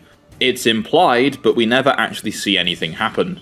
Anyway, so this is still a pretty decent playset. It's just a shame this isn't based off of a trilogy or a series. It's just one film, and that reflects in the time you can take to complete it, because you can beat this playset in less than 2 hours. Not as much variety, the lineup of characters is obviously smaller because it's just one film. Overall, still fine, just not great. Okay, so next up we have the first of 2 non-Star Wars playsets that were available for Disney Infinity 3.0. And they are both Pixar playsets, so this is the Inside Out playset. The set was available at launch to provide fans who didn't want to just play Star Wars something else to play, and the playset pack featured joy and anger, and then you could purchase sadness, disgust, and fear separately. This playset is set after the events of the first film, with Riley, the human that the emotions live inside, has fallen asleep on the couch and she accidentally turns on a scary movie. This sends her subconsciousness into chaos, and the emotions have to set out to fix everything again. So this game obviously does not have a heavy emphasis on combat like the Star Wars levels do. There is a much bigger focus on platforming and puzzles, and it feels really good to control. There's a mix of 3D and 2.5D platforming, and the game has 29 different levels for you to play through. All 5 different emotions have different special abilities, so joy can glide, anger can run across the lava, fear can run fast, making disappearing platforms easier, sadness can stand on the disappearing platforms without them disappearing, and disgust can jump high off of those disappearing platforms. Now, you don't need to have all 5 of these characters to complete the game, they just make it a lot easier. Now, the bulk of your time in this game will be spent collecting balloons. The more balloons you get, the better score you get. There are hundreds darted throughout every level, and for 100% completion you will need to get every single balloon. There are also other collectibles such as idea bulbs and mind manual pages. And this is one of those playsets where yes, you can play it in single player, but it's much better to play this one in co-op. It's a lot more fun with someone else. And interestingly enough, the Inside Out playset is the only playset to have more playable female characters than playable male characters. Anyway, so yeah, this is a pretty good time. It's very colourful, it looks great, it captures the vibes of the film very well. Not every voice actor comes back to voice their emotions, but the voice cast here still do a very good job.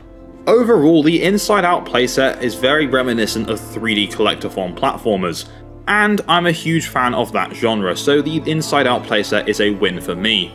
Anyway, this is a very well made and competent to play playset, but I don't really have much else to say about it, so let's move on to our 5th and final playset of Disney Infinity 3.0. So the 5th and final playset for Disney Infinity 3.0, as well as being the final ever playset released for Disney Infinity, is Finding Dory.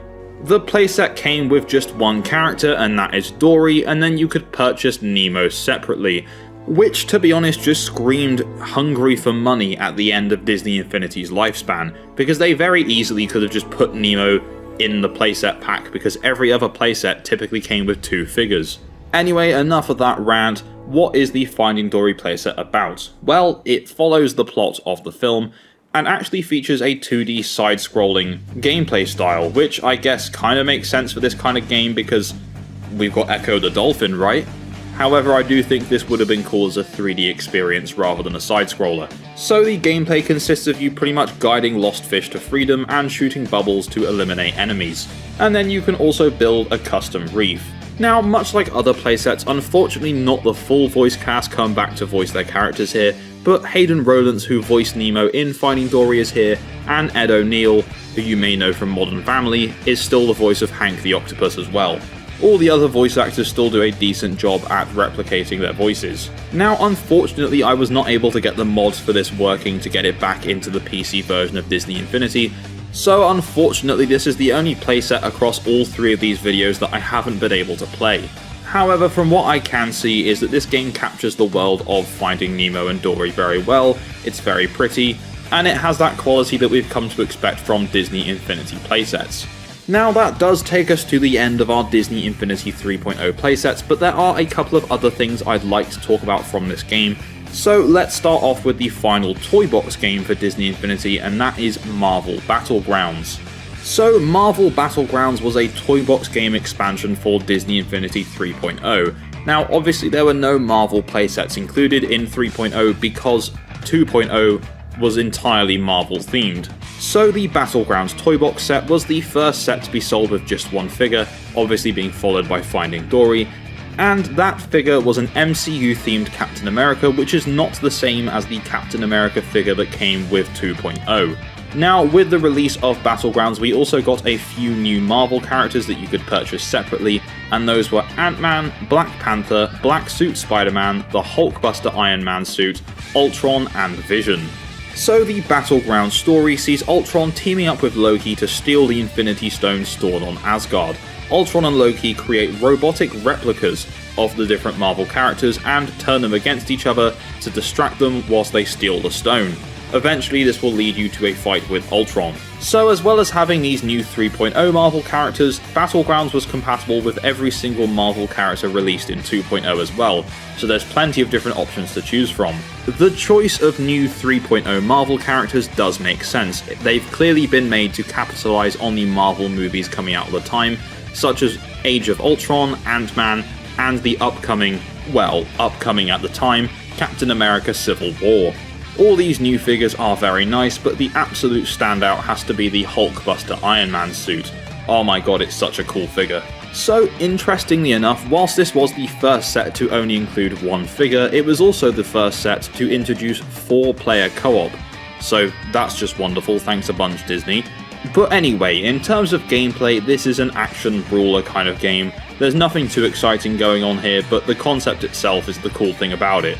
In fact, had Disney Infinity not been shut down, I'm sure Marvel Battlegrounds could have been expanded upon greatly to include new and upcoming characters from the MCU releasing alongside, which would have been something very cool to see. Anyway, Battlegrounds was the only toy box game developed for 3.0, and would be the last toy box game developed for Disney Infinity across the board. It's a pretty decent time, but it's certainly a lot more fun if you have people to play it with. So the final feature of 3.0 I want to talk about today is the Toy Box Speedway. This was a kart racing addition to 3.0, and the developers actually brought in Sumo Digital, the legends behind many different racing games, some of which we've actually looked at on the channel, to work on this mode. So Toy Box Speedway had various different races and Grand Prix that you could partake in, with different engine sizes and difficulty. There were tracks from Wreck-It Ralph, Frozen, Big Hero 6. There was a lot of cool stuff going on here, and I have to give a lot of credit to Sumo Digital because you can see that their work on the Sonic and All-Stars Racing series and such other games has come into effect here. Don't get me wrong, there's still some slightly wonky physics from the main Disney Infinity engine anyway, but for the most part, it's a very fun addition to the game. Every character across all 3 Disney Infinities could be used here, and also every single power disc that had a vehicle on could also be put into this to race with.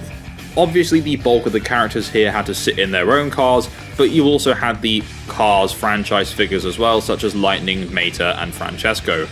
So in my original video, I actually completely forgot something else. I covered Toy Box Speedway, but completely forgot Toy Box Takeover. This was originally known as Villain Takeover and was another Toy Box game for Disney Infinity 3.0. It was kinda similar in style to the Escape from the Kiln and Brave Forest Siege from the previous Disney Infinity, except this time any playable character, well except the Cars and Nemo characters, can play in the game. So that's every character aside from Cars and Nemo from across all 3 Disney Infinities. The story of this sees the return of Syndrome, who has stolen magic wands from Mickey Mouse and Merlin and has used them to create several different zones, all based on Disney, Pixar, Marvel and Star Wars, and has added different villains to them. So it's up to you to make your way through these zones, defeat all the bad guys and save the day. So you had areas from Pirates of the Caribbean, Spider-Man, Toy Story, Star Wars, and of course The Incredibles. This also saw the return of the sidekick mechanic, where you had a little character follow you around and help you out, and some of the sidekicks that you could unlock were pretty cool. So you had Oswald the Lucky Rabbit, Chip, Mrs. Incredible, Goofy, Jack Skellington, King Louie, just a bunch of random but cool Disney characters. Some of the boss fights that you would face included Darth Vader, Green Goblin, Loki, Venom, Davy Jones. There's just some really cool stuff going on here. Now that truly does take us to the end of our look at Disney Infinity as a whole franchise. There are obviously the different power discs and stuff to look at, but in terms of most of the content, we've now covered that. So I'm now curious, do you guys want to see more Toys to Life stuff from different games, like Skylanders or Lego Dimensions, which obviously would be a bit more expensive because they didn't have a gold edition released on PC? Let me tell you the tale of the Xbox Kinect. A peripheral for the Xbox 360 that launched in late 2010 across the world. This thing had a couple of decent games, it had a lot of bad games, and it also had some that were just And in March 2012, the world got introduced to Kinect Rush, a Disney Pixar adventure. A kids adventure game that takes you through different Pixar worlds, all controlled with your body and a lot of exercise. It launched to pretty mixed reviews and eventually, along with the Kinect, kinda just faded into obscurity. Now if we fast forward to 2017, Microsoft pulled up to Gamescom and just announced, oh yeah, by the way, we're remastering this for Xbox One and PCs, and you don't even have to move anymore, you can just play it with a controller, and the whole world was kind of like, Oh, yeah! Rush, a Pixar adventure, I remember that game. This version of the game would support 4K resolution, high dynamic range visuals, and it would have normal controls as well as Kinect for Xbox One, and also added a whole new level on Finding Dory. Anyway, because I couldn't be asked to do any exercise today, the remastered version of this game is the version that we are looking at today.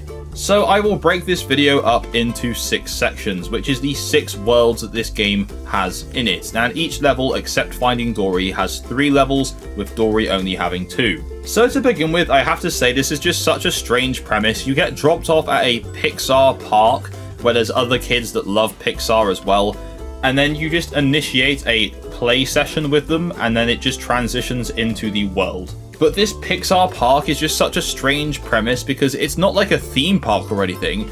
It's just a big field with some stuff that kind of resembles the films they're from. There's nothing actually there. It's just you get dropped off at a field, and that's it. Okay, so of course, to start with, I went with cars.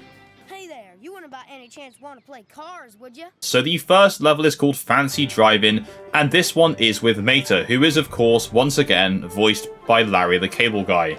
Mater has set out a track for you around Radiator Springs and its surrounding areas, and I've got to say, the driving in this game feels really smooth, the handling is quite nice. It isn't really complicated because you just turn and it kind of drifts for you anyway. You literally only need to turn and accelerate. That's all there really is to it. Throughout all of the worlds, there are coins you collect which add to your score, and then based on how you do in each level, you will get a bronze, silver, or gold ranking. As you get more points, the more stuff you will unlock to access more areas in each level, which adds to the replayability of the game. Anyway, so you drive through Mater's course as your own car, and at the end, Mater congratulates you, Lightning's there, and then Holly Schiffwell turns up and tells you that you're now a spy, of course. Which leads us nicely into the next level, which is Bomb Squad, which you are driving with Holly. Now this time Francesco has a bomb attached to him, so you are chasing him down to stop him from exploding. That's it, you just drive again. A lot of the stuff just kind of happens to you and stuff is breaking around you. It's all very cool set pieces, but like at the end of the day, you are just barely driving around and you don't really have much control in the situation. However, as I say, the set pieces are really cool, and for the most part the world actually looks quite good. There are some really weirdly low-res textures here and there, but for the most part, the cars areas look really good in this game, and all the models of the cars look pretty good as well. Anyway, so Francesco f***ing explodes. What is happening? There's a bad dream. Wait, no, sorry. So you save Francesco, and this takes you to the final level with one Finn McMissile, where you are following a convoy. You are supposed to be discreet at first, but there's absolutely zero stealth mechanics in the game, so you just drive along at full speed as normal, until eventually they spot you, stuff happens, stuff explodes, you catch up to and stop Professor Z, and that's it. Again, you just kind of are in the world, stuff just happens around you, you don't have that much control, but what is happening is pretty fun.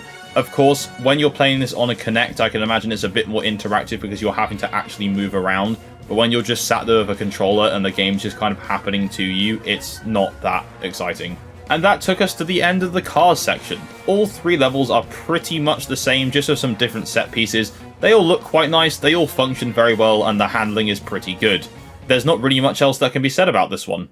Okay, so next up I moved on to Up, and this isn't quite as exciting as the Cars one, I have to say. There's a bit more variety to it, but it's just very repetitive still. So the first level is called House Chase, and this has you with Russell chasing down Mr. Fredrickson's house. You run after it, platform and jump after it, swing on ropes and climb branches. Eventually you'll reach a section where you have to complete a really simple puzzle to knock down a log to move on to the next part to continue chasing the house.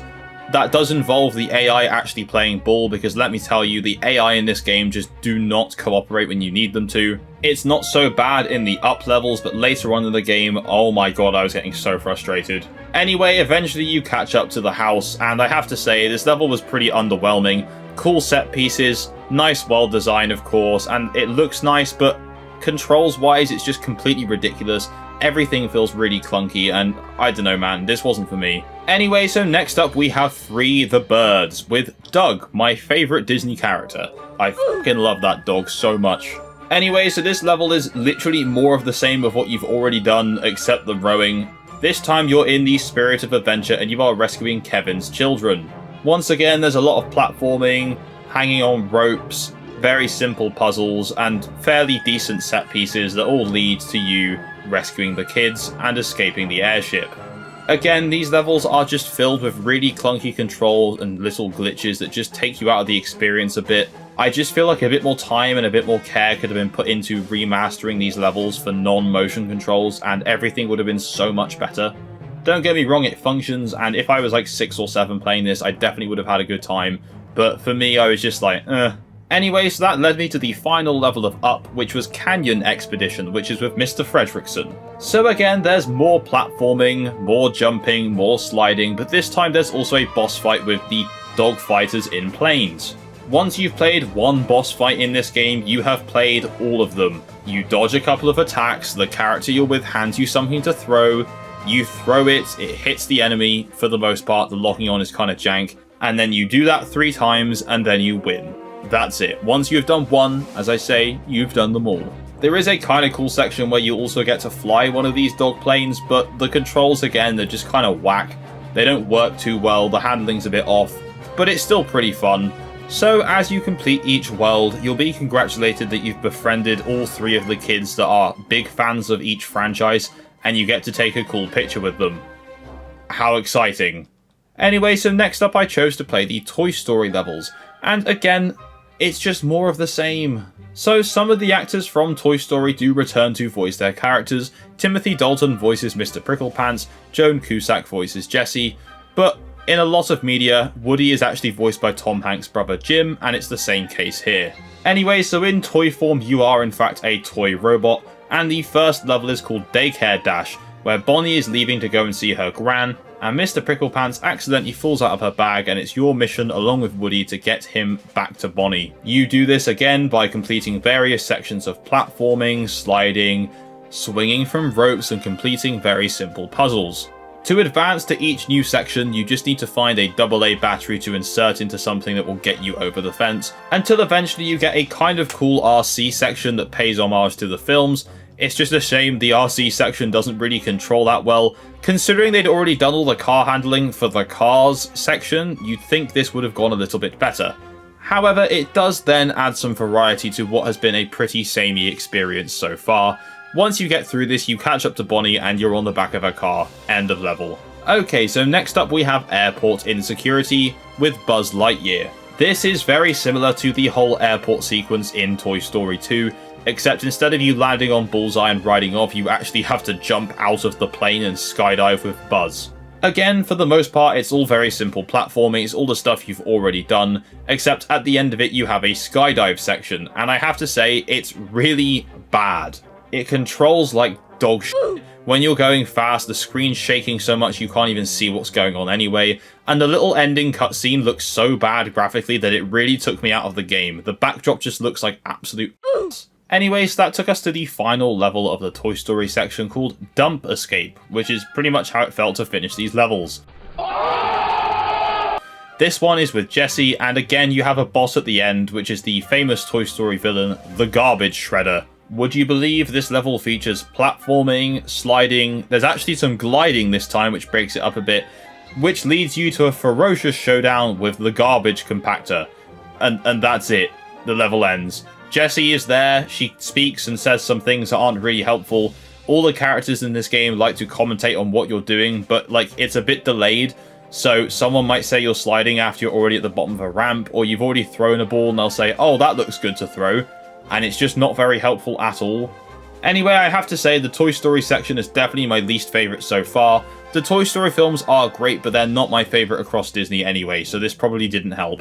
So next up I decided to play the Incredibles section, because I thought, okay, this will be like a brawler kind of gameplay, like Crash of the Titans, something like that. Yes, kind of boring, but at least different from just the same platforming, the same boss fight, and then nothing. Sadly guys, my dreams were soon shattered, because I quickly discovered that this is in fact the same as all the other levels. Wow, what a twist. Not really. Minus the Cars one, of course. The first level is called Jungle Rumble, and you are with Violet. Mirage has been kidnapped by a rogue Omnidroid, and you just have to chase her, and of course, rescue her. Now to chase this Omnidroid, it's very similar to the Mr. Fredricksen house level, where you literally just platform, complete a small puzzle, platform, complete a small puzzle. Then there is a flying section, followed by a kind of skydive section that is at least better than the Toy Story one, and then you have rescued Mirage, and that is the end of Jungle Rumble. The level design here is very nice, the world looks really pretty. Anyway, next we move on to Omnidroid Bash, which is with Dash. This time the game blesses you with even more platforming, even more really unhelpful AI, a few small puzzle sections, a bit where you throw some blocks at some glass. That's kind of it. The base is about to go up in flames, so you have to escape the base with Dash, and every character in the level will consistently remind you that the base is about to explode, and then of course it does, and you and Dash escape in just a nick of time and you are both completely unharmed. Now that took me to the final level of The Incredibles, which is called Save Metroville, which is with Mr. Incredible. Now this time I really thought, wow, maybe we'll get some button mashing, combo fighting, something a bit different, but no, again, you just slide down some sections, complete some platforming, and your boss fight this time is with an Omnidroid. Frozone does turn up to help you, Mr. Incredible throws you things to throw at the Omnidroid, and that's literally it. You just do that 3 times, eventually you rip one of the Omnidroid's arms off and throw it through the droid, and you win. It looks very cool on paper, the set piece looks pretty cool, but overall it's just a whole bunch of nothing that leads to nothing. By this point my expectations are very low in this game because everything since Cars has just been downhill. I had fairly similar expectations for Ratatouille, but I thought, oh, maybe Finding Dory will be a bit better because at least that was made to go in the remaster specifically. I'm Francine. Hey, let's play Ratatouille. No thanks, bro. Okay, so I thought, well, I may as well just do the final level from the original game first. So last of all, we have Ratatouille. This is a film that I haven't watched in a long time, so I don't really remember that much of what happens. But anyway, our first level is Rooftop Run with Celine. Again, it's all just the same at this point. Platforming, sliding, jumping, small puzzles with a really bad AI, and that's all there really is to it. A rat has been trapped in a jar by the health inspector. For the sake of argument, because I don't remember his name, we'll call him Rizzo the Rat, and you just have to basically follow this rat in a jar until you find someone that can let him out. And then, voila, Rizzo is freed, and that's the level done. Nothing exciting, again. So, next up we have the floodgates with Emile, and this time these sewers are flooding, and you have to assist in getting this boat to safety by, again, a lot of platforming, some sliding, but also now it introduces swimming, which is just really poorly controlled and thankfully only features in this level. There is swimming of course in the Dory levels, but it's completely different in controls. There are again some very simple puzzles, and this was the level where I found the AI the most irritating because Emile would just not compute with anything I wanted him to do. Eventually the boat reaches safety and all the other rats are very pleased that you have saved their food. My god, I'm really running out of steam to talk about the same thing over and over, guys. Anyway, our final level is Stop That Chef, which you are of course with Remy, who is actually voiced by Patton Oswalt from the film, and again this level is a mixture of platforming and then a boss fight with Chef Skinner. This time he is trying to swat you with a tea towel, I think, and you just throw different food at him until he eventually passes out. And that is the end of the Ratatouille levels. So I'll give Ratatouille credit for that, at least the controls are a little bit better, but still, it's just more of the same garbage. Anyway, so that's all been leading to our final section, which is Finding Dory. Now, I finally thought, okay, something different is going to happen this time, and I was right. There was no cutscene with an irritating child to start the first level, and you get a choice of playing as Nemo or Squirt the baby turtle. Now, there are only 2 levels in this game, so I chose to play as Squirt for the first, which is called Coral Reef, and as Nemo for the second, which is in the Marine Life Institute. Now, thankfully, the swimming in these levels is much easier to control compared to that in Ratatouille, because of course you are actually a fish, so you are meant to swim. Swimming literally consists of you holding the right trigger to accelerate your swimming, and using the left stick to navigate, and that's it.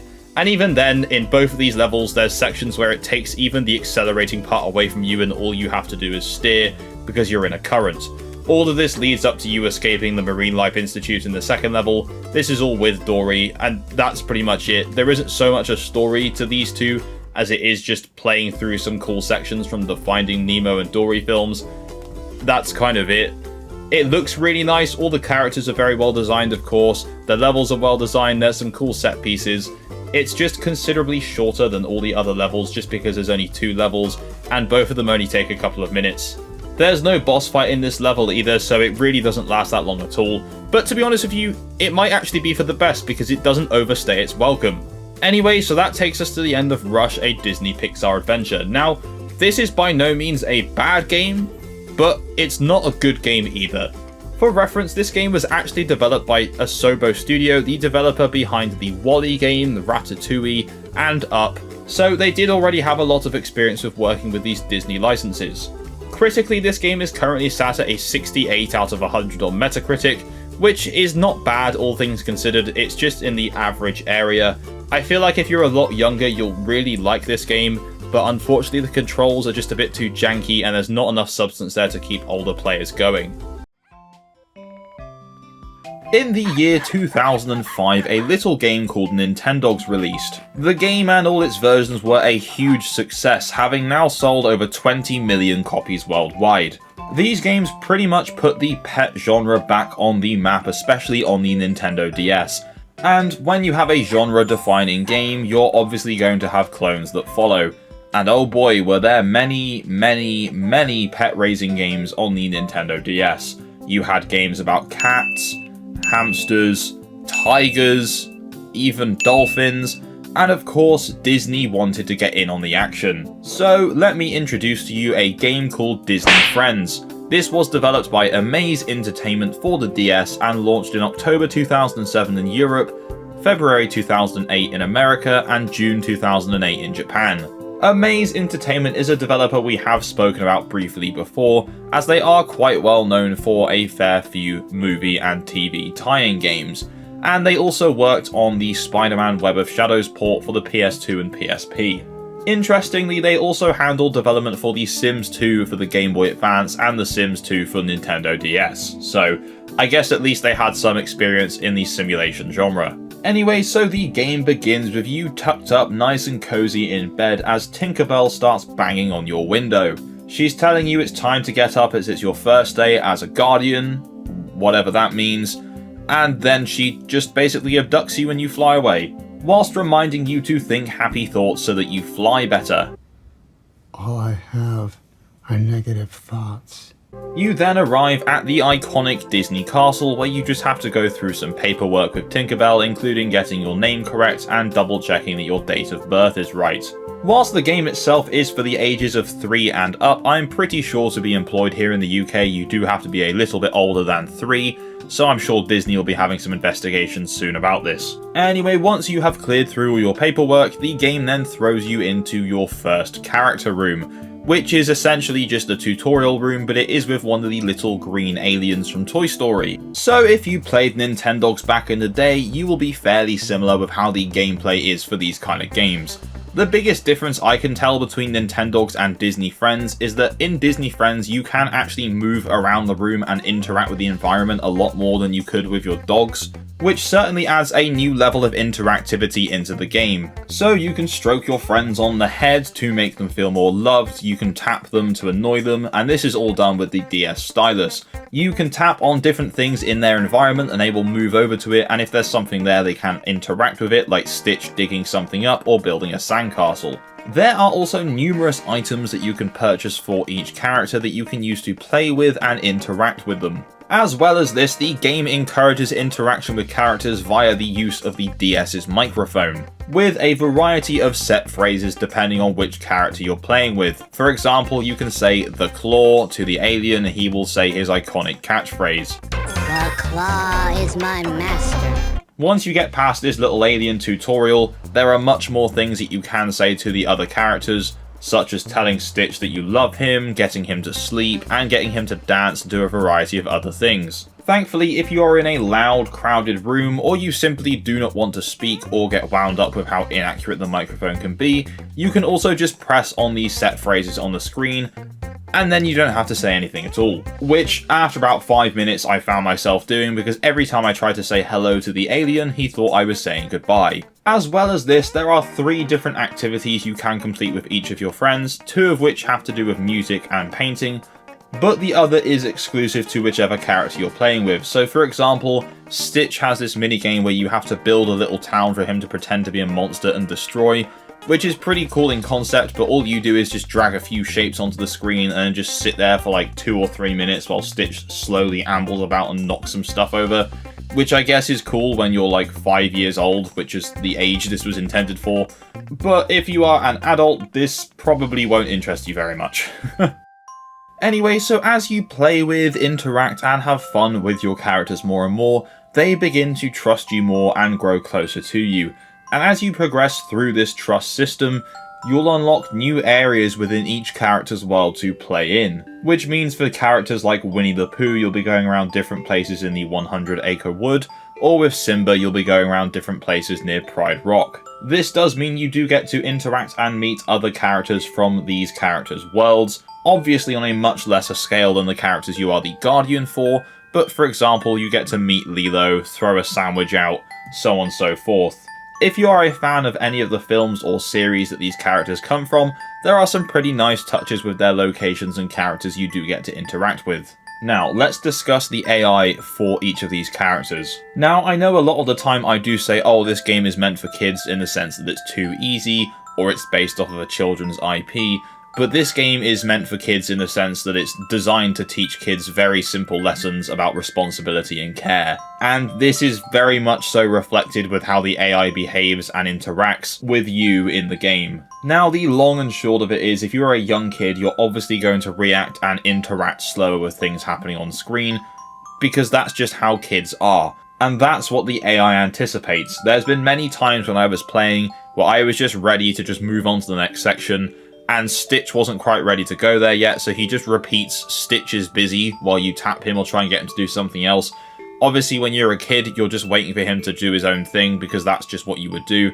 I'm trying to get through the game, and the AI is just not quite ready for me to do that yet. I know it's a fairly minor and petty complaint in the grand scheme of things, but it did really start to wind me up as I got further and further into the game, because I just wanted to progress and get some more mini-games or do the next thing, and Stitch was just having a whale of a time in the corner just doing whatever it was he was doing. I don't know, it definitely could have used some work. When I'm researching these older games and playing them, one of the first things I will always look for is on YouTube for an old advert of the game that was shown on the TV, and I'm always really pleased with what I find, and I always find them super nostalgic even if I haven't actually played the game before myself. So take a look at this advert for Disney Friends that gives you probably the best idea of what the game was going for.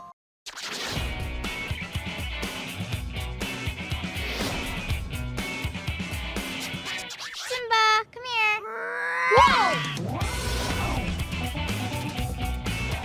Stitch!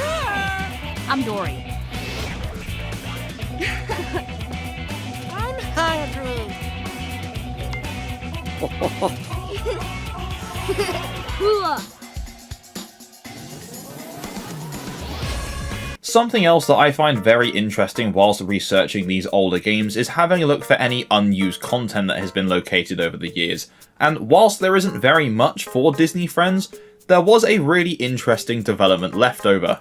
When launched in an emulator, in the multi-boot folder there is a leftover ROM for the DS version of LEGO Star Wars 2, the original trilogy, which for the record is not a very good game at all. Specifically the DS version, the console versions were very good. It appears to have been used exclusively for wireless mode, although I'm not exactly sure why it's there. But Amaze did work on the handheld version of the game, so I guess it makes sense that they had left it there as some kind of test.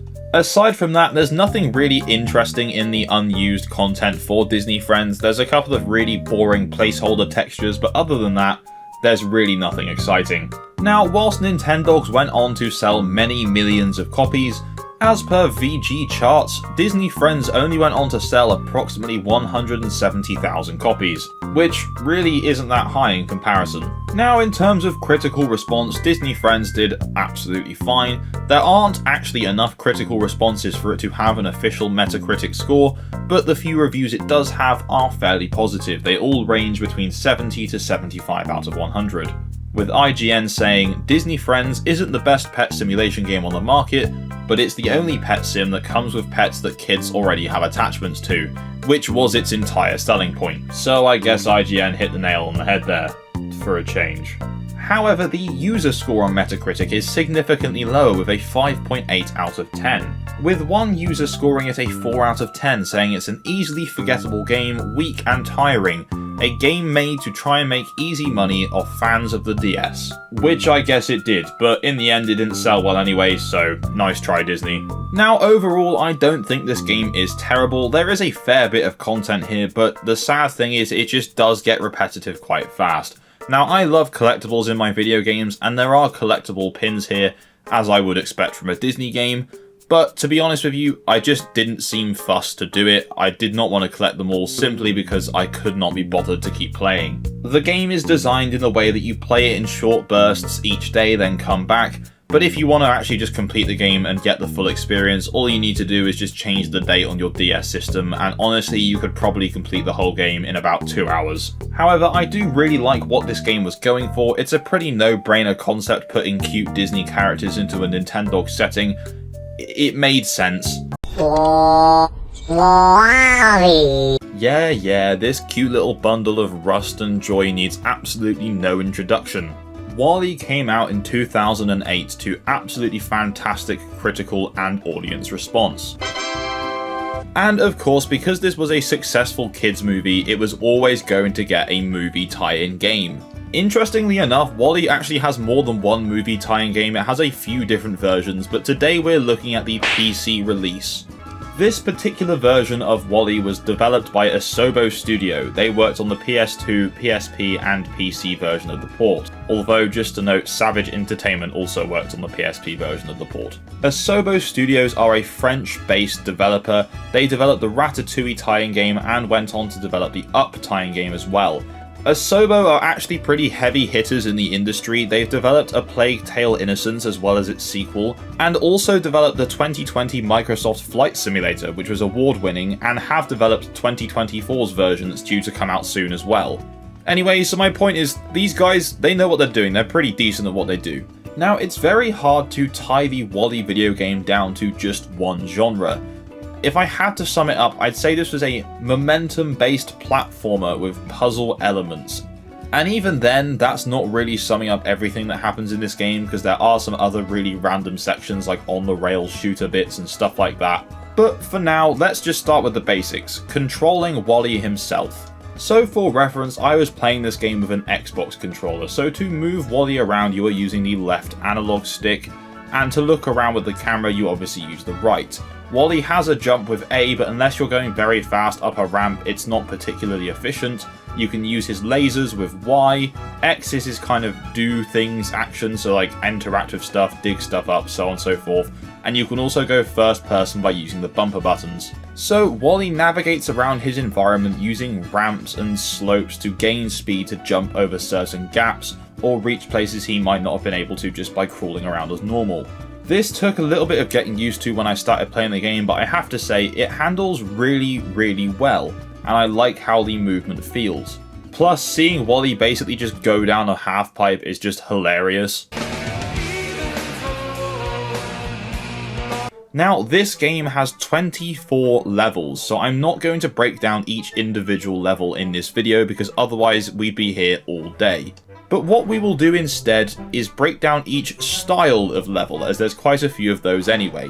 So the first one I want to talk about are these frantically fast platforming sections. There will be some kind of danger that you are running away from. For example, you are running back to your trailer to shelter from the storm. And on the way, there'll be various boxes for points and score that you can destroy, as well as jumps you'll have to make. Now, I'm trying to think of a game series that's very similar to this kind of level, and I just can't quite put my finger on it.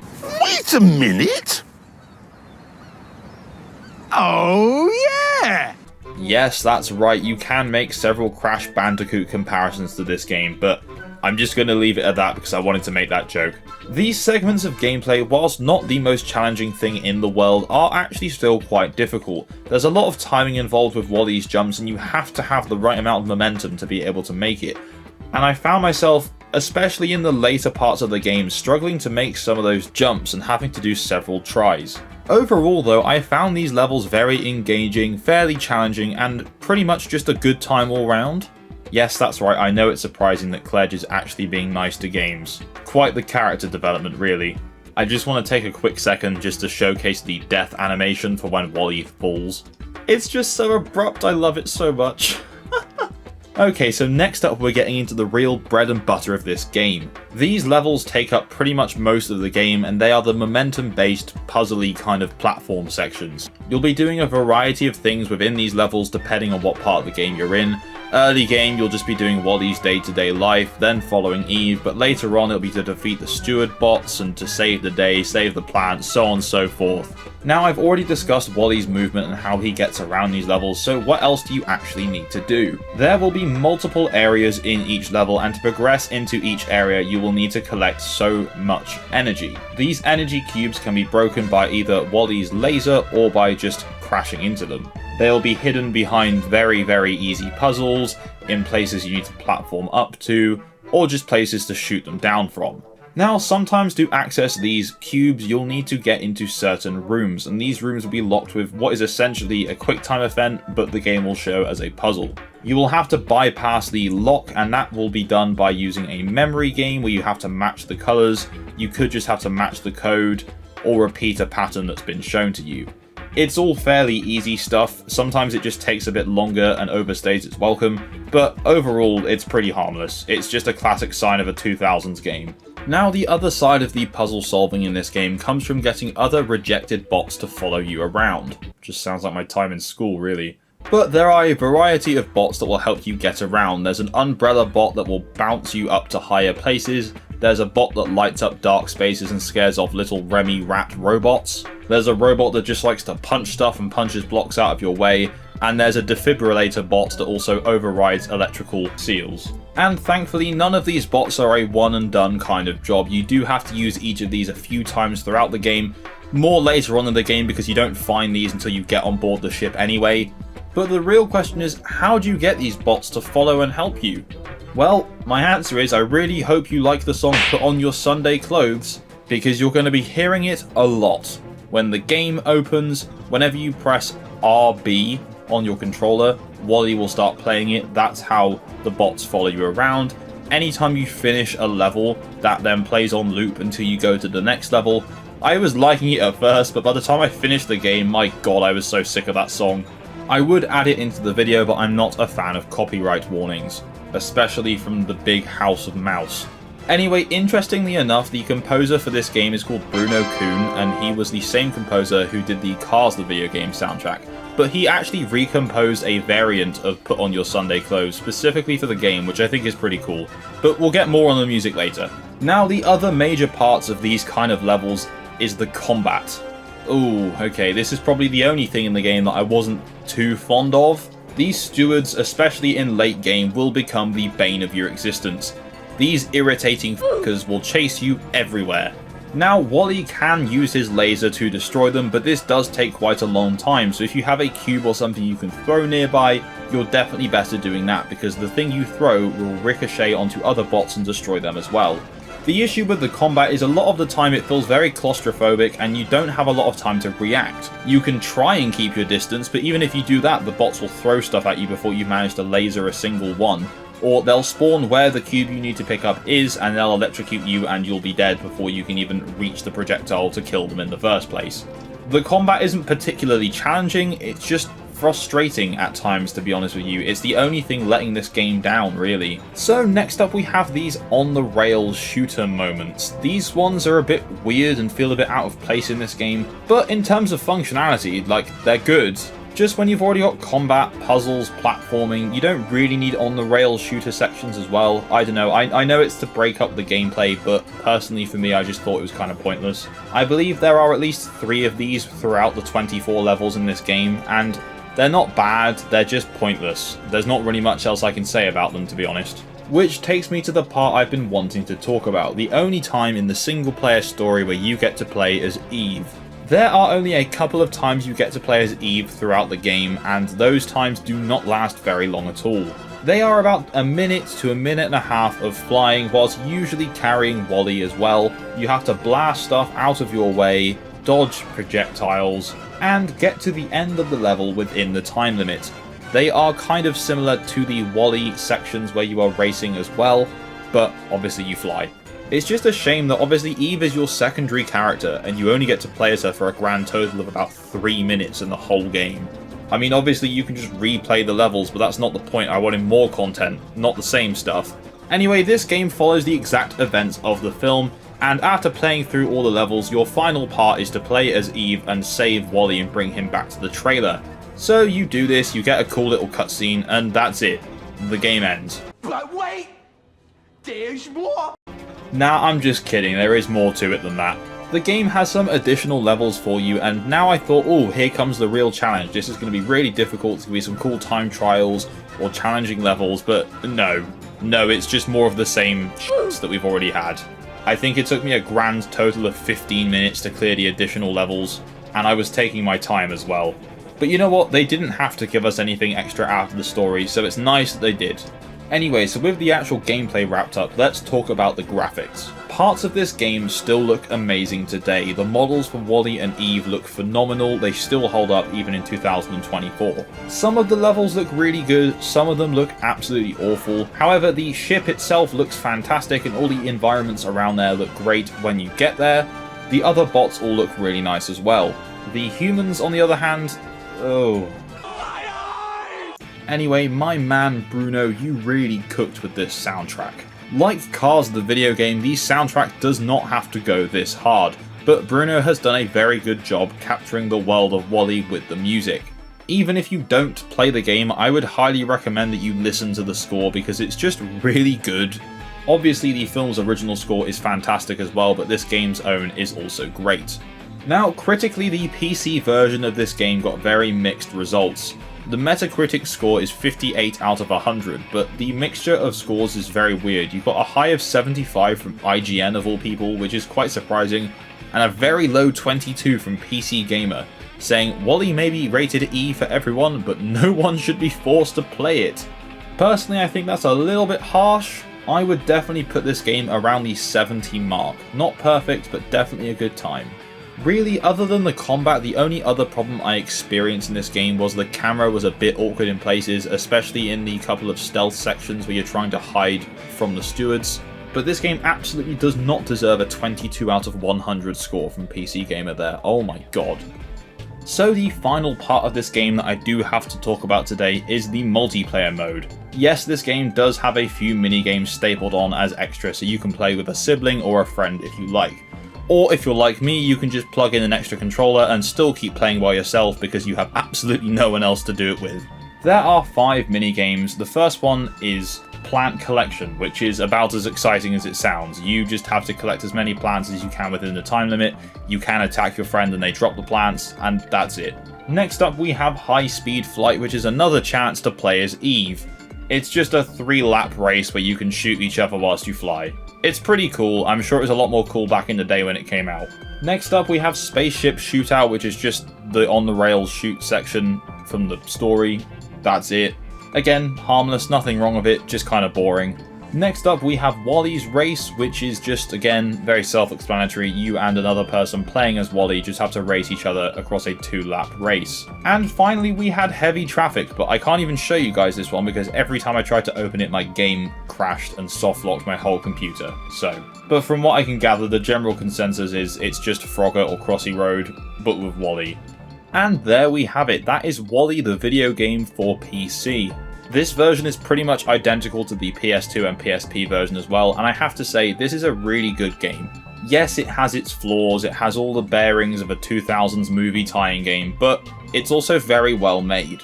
If you can get over some fairly irritating combat and an occasionally buggy camera, the rest of the game is so good. I could not recommend this one more, especially if you're a big fan of the film and you've not yet played this. Now, there is a physical version of this game for PC, but you can pick this up on Steam, currently for £16, but it does go on sale quite a lot. So if it does go down in price to a few pounds, you've got to pick it up really. I mean, hell, even looking at the Steam reviews, it's 96% positive, so... Did you know that Lilo and Stitch had a PlayStation 2 exclusive prequel? And it's actually kind of interesting. Welcome to Disney Stitch Experiment 626.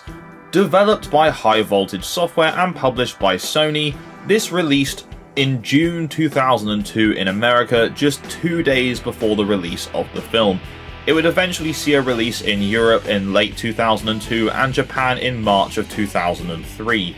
You may recognise the name of High Voltage Software as they were the masterminds behind the original LEGO Racers. They would also go on to develop many different licensed tie-in games, including for Ben 10, Family Guy, and even Zombieland. So to summarise, Disney's Stitch Experiment 626 is a platformer third-person shooter, and an action-adventure kind of all merged into one.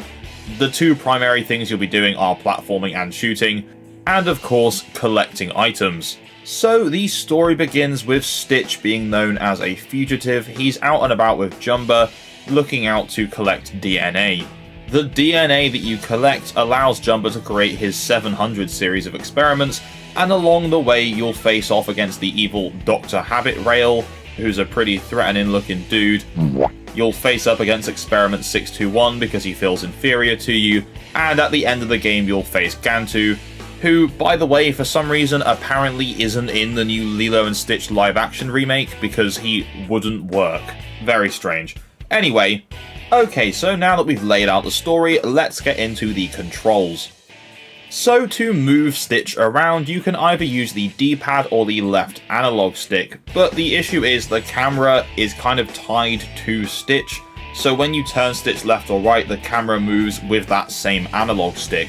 So unfortunately that means it doesn't really follow the modernish platformer standards of moving with one analog stick, looking around with the other one. Which is weird because other platformers that had come out before and around the same time were already doing this, and honestly it makes for quite a frustrating experience.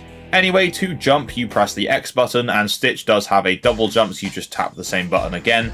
Stitch can hold up to 4 ray guns in his arms, and to fire these you just hold the square button. There should be an auto-lock system in the game. It kind of works sometimes, but not all the time. And when Stitch does lock onto an enemy, it turns into strafe controls of just sliding left or right with the analog stick. You can pick up certain enemies and objects with the circle button and throw with that same button. There are a few special weapons in the game, such as a freeze ray, and you fire that with the triangle button. Eventually you'll gain other abilities such as being able to have speed bursts and do ball slams into enemies, which you do with L1. And if you get a jetpack or a grapple, you use this with R1. They're not terrible controls, but the camera really lets the entire thing down, because the game teases you and lets you move the camera around with the right analog stick, but the minute you move, it just snaps straight back onto Stitch. You can't actually just look around whilst you walk. Don't get me wrong, I've played platformers with more awkward camera controls than this, but for a game that came out in 2002 on the PS2, there could have been a lot more done here. So in this game, there are 2 main types of collectibles. There are DNA samples, you get them in blue and you get them in red. The blue samples are worth just 1, and the red samples, which are usually harder to find, are worth 5. You have to collect a certain number of these to progress through the game into new worlds and levels, so it's very important that you are picking up as many of these as you can. Some are harder to find than others. For example, at checkpoints the game will just give you one, as well as at the end of the level or when you beat a boss. But you have to go looking around and destroying a lot of things to find all the hidden bits of DNA, so that can be quite time consuming. As well as DNA samples, there are film reels hidden throughout the levels, usually about 7 of them, and you can use these to buy various clips from the Lilo and Stitch film.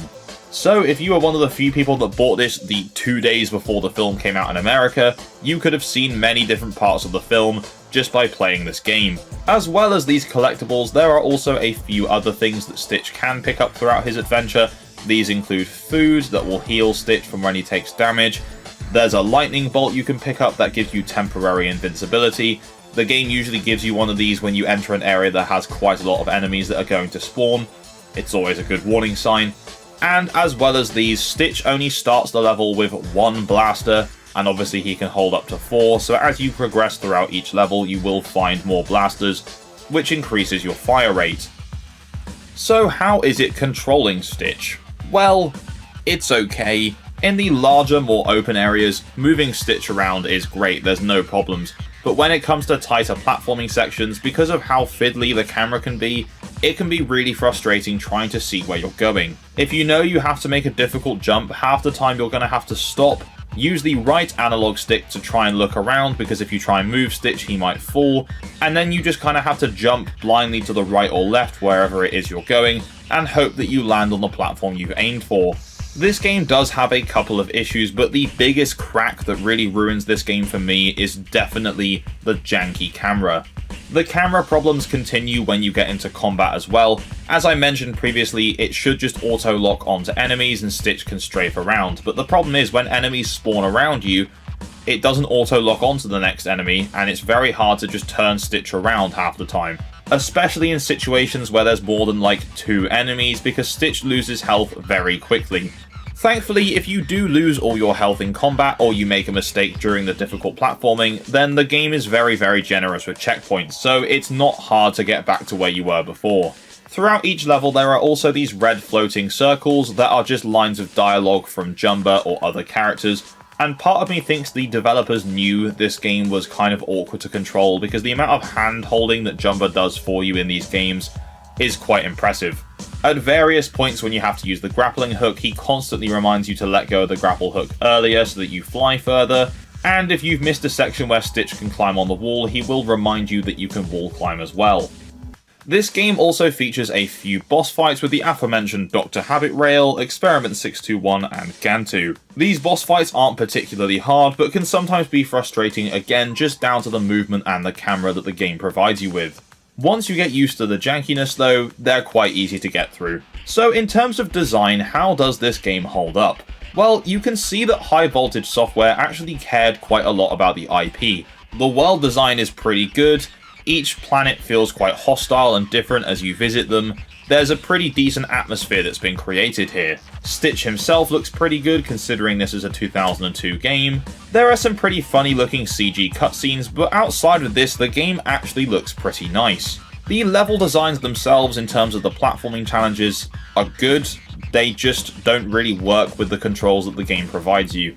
If the game had a decent functioning camera and movement system, these levels would be absolutely fine. But purely down to the awkward controls, these levels can be quite a slog to get through. In terms of audio, this game is very good. It's got full voice acting, and features the same voice actors who play these characters in the film, such as Chris Sanders as Stitch, Kevin Michael Richardson as Gantu, the late David Ogden Stiers as Jumba, and Zoe Caldwell as the Councilwoman. As well as good voice lines and decent writing, this game also has a pretty good soundtrack. Obviously, it doesn't have the Hawaii vibe of the film because this is long beforehand. It features quite a futuristic, upbeat soundtrack to mix in with each planet that you go to, and it works pretty well. And the menu music rocks pretty hard.